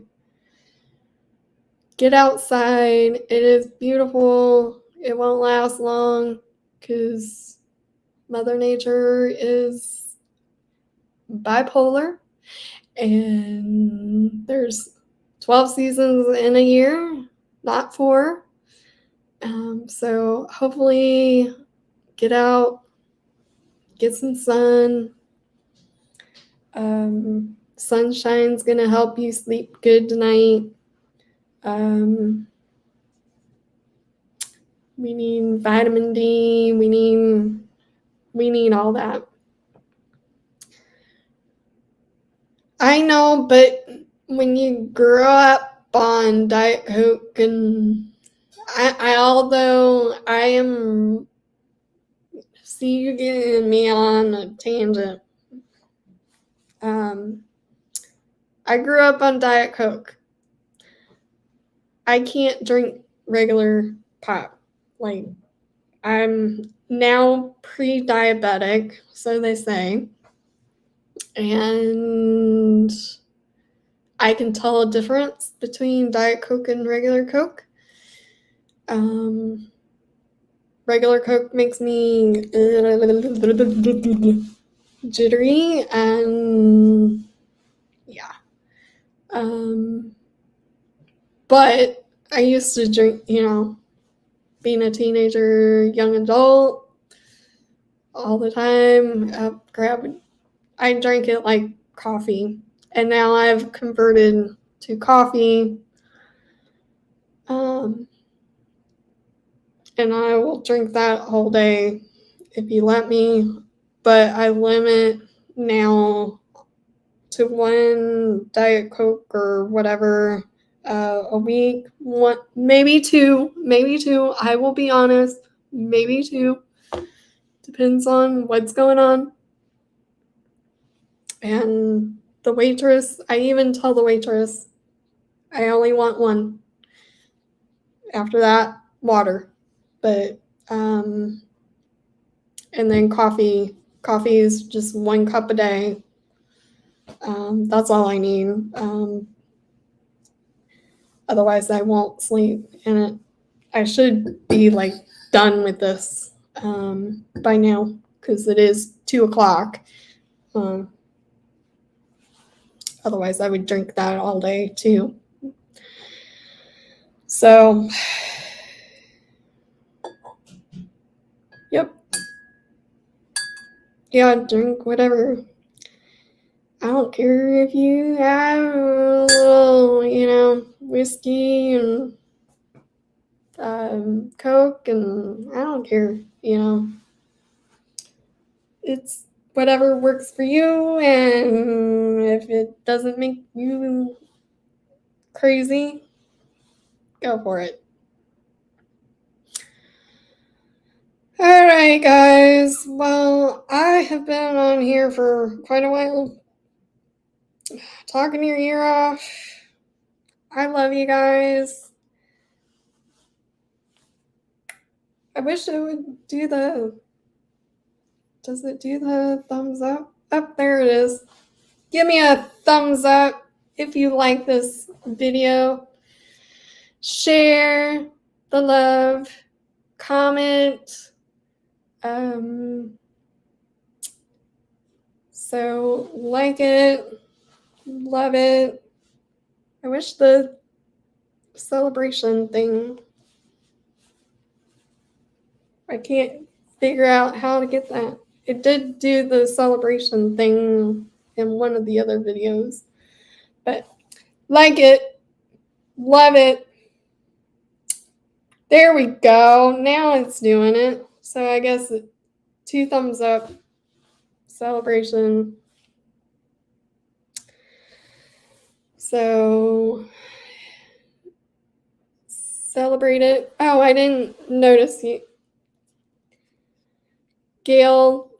Oh, you disappeared, Gail. There we go. Never mind. Bad. I know. I can have one.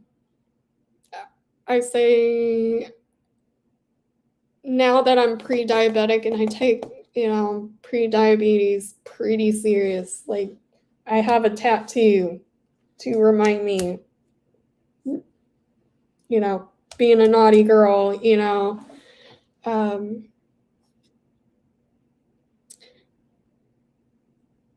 yeah, if you don't drink, if you're an alcoholic, don't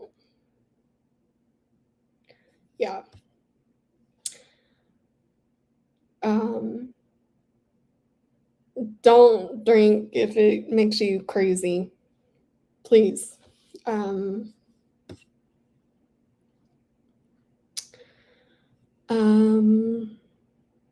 It's just, personal. Yeah. So sorry if that's not my intention to tell you what to drink or whatever. So nope. I know what alcoholism does, and it's, as long as you're being safe, it doesn't mean, making crazy, you do what you, so,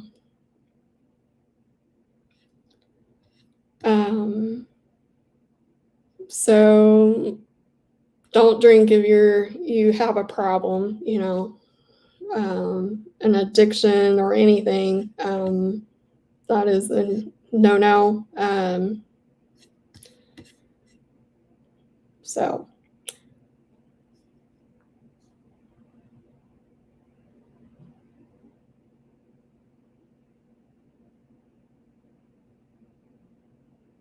yeah, okay. You getting me all derailed and chit chatting. Yeah,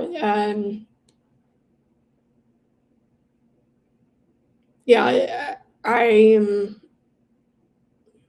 know what alcoholism, drug addiction. If you have a problem, seek help. Try to change your life. Try to,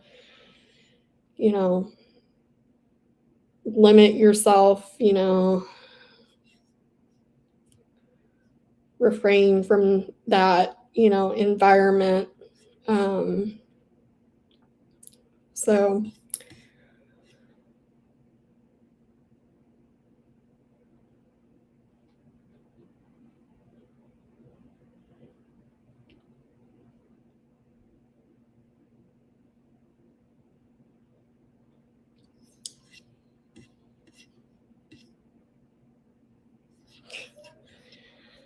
alrighty. Are you tired of me yet? I will see you guys later. Please make sure, you tell your friends, your family, your pets.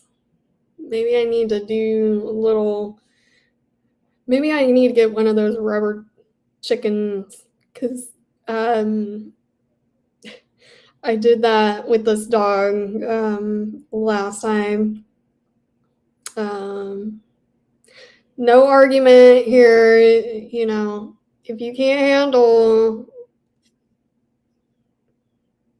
I'm tired.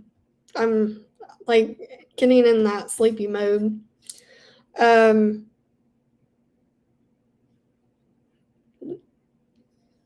can't handle people arguing on here, Yeah, you have your opinion. I'm not encouraging anybody, at all. So on the second note,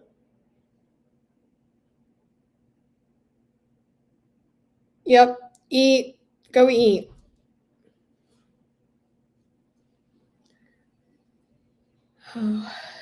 So I think I'm gonna call it a day. I probably said that 10 million times. Maybe go in the comments and let me know how many times I tried to.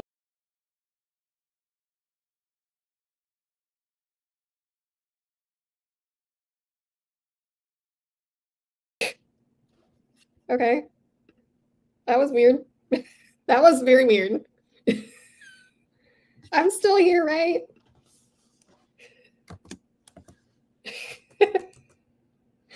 How many times in the comments did I try to get out of here? And StreamYard or Stream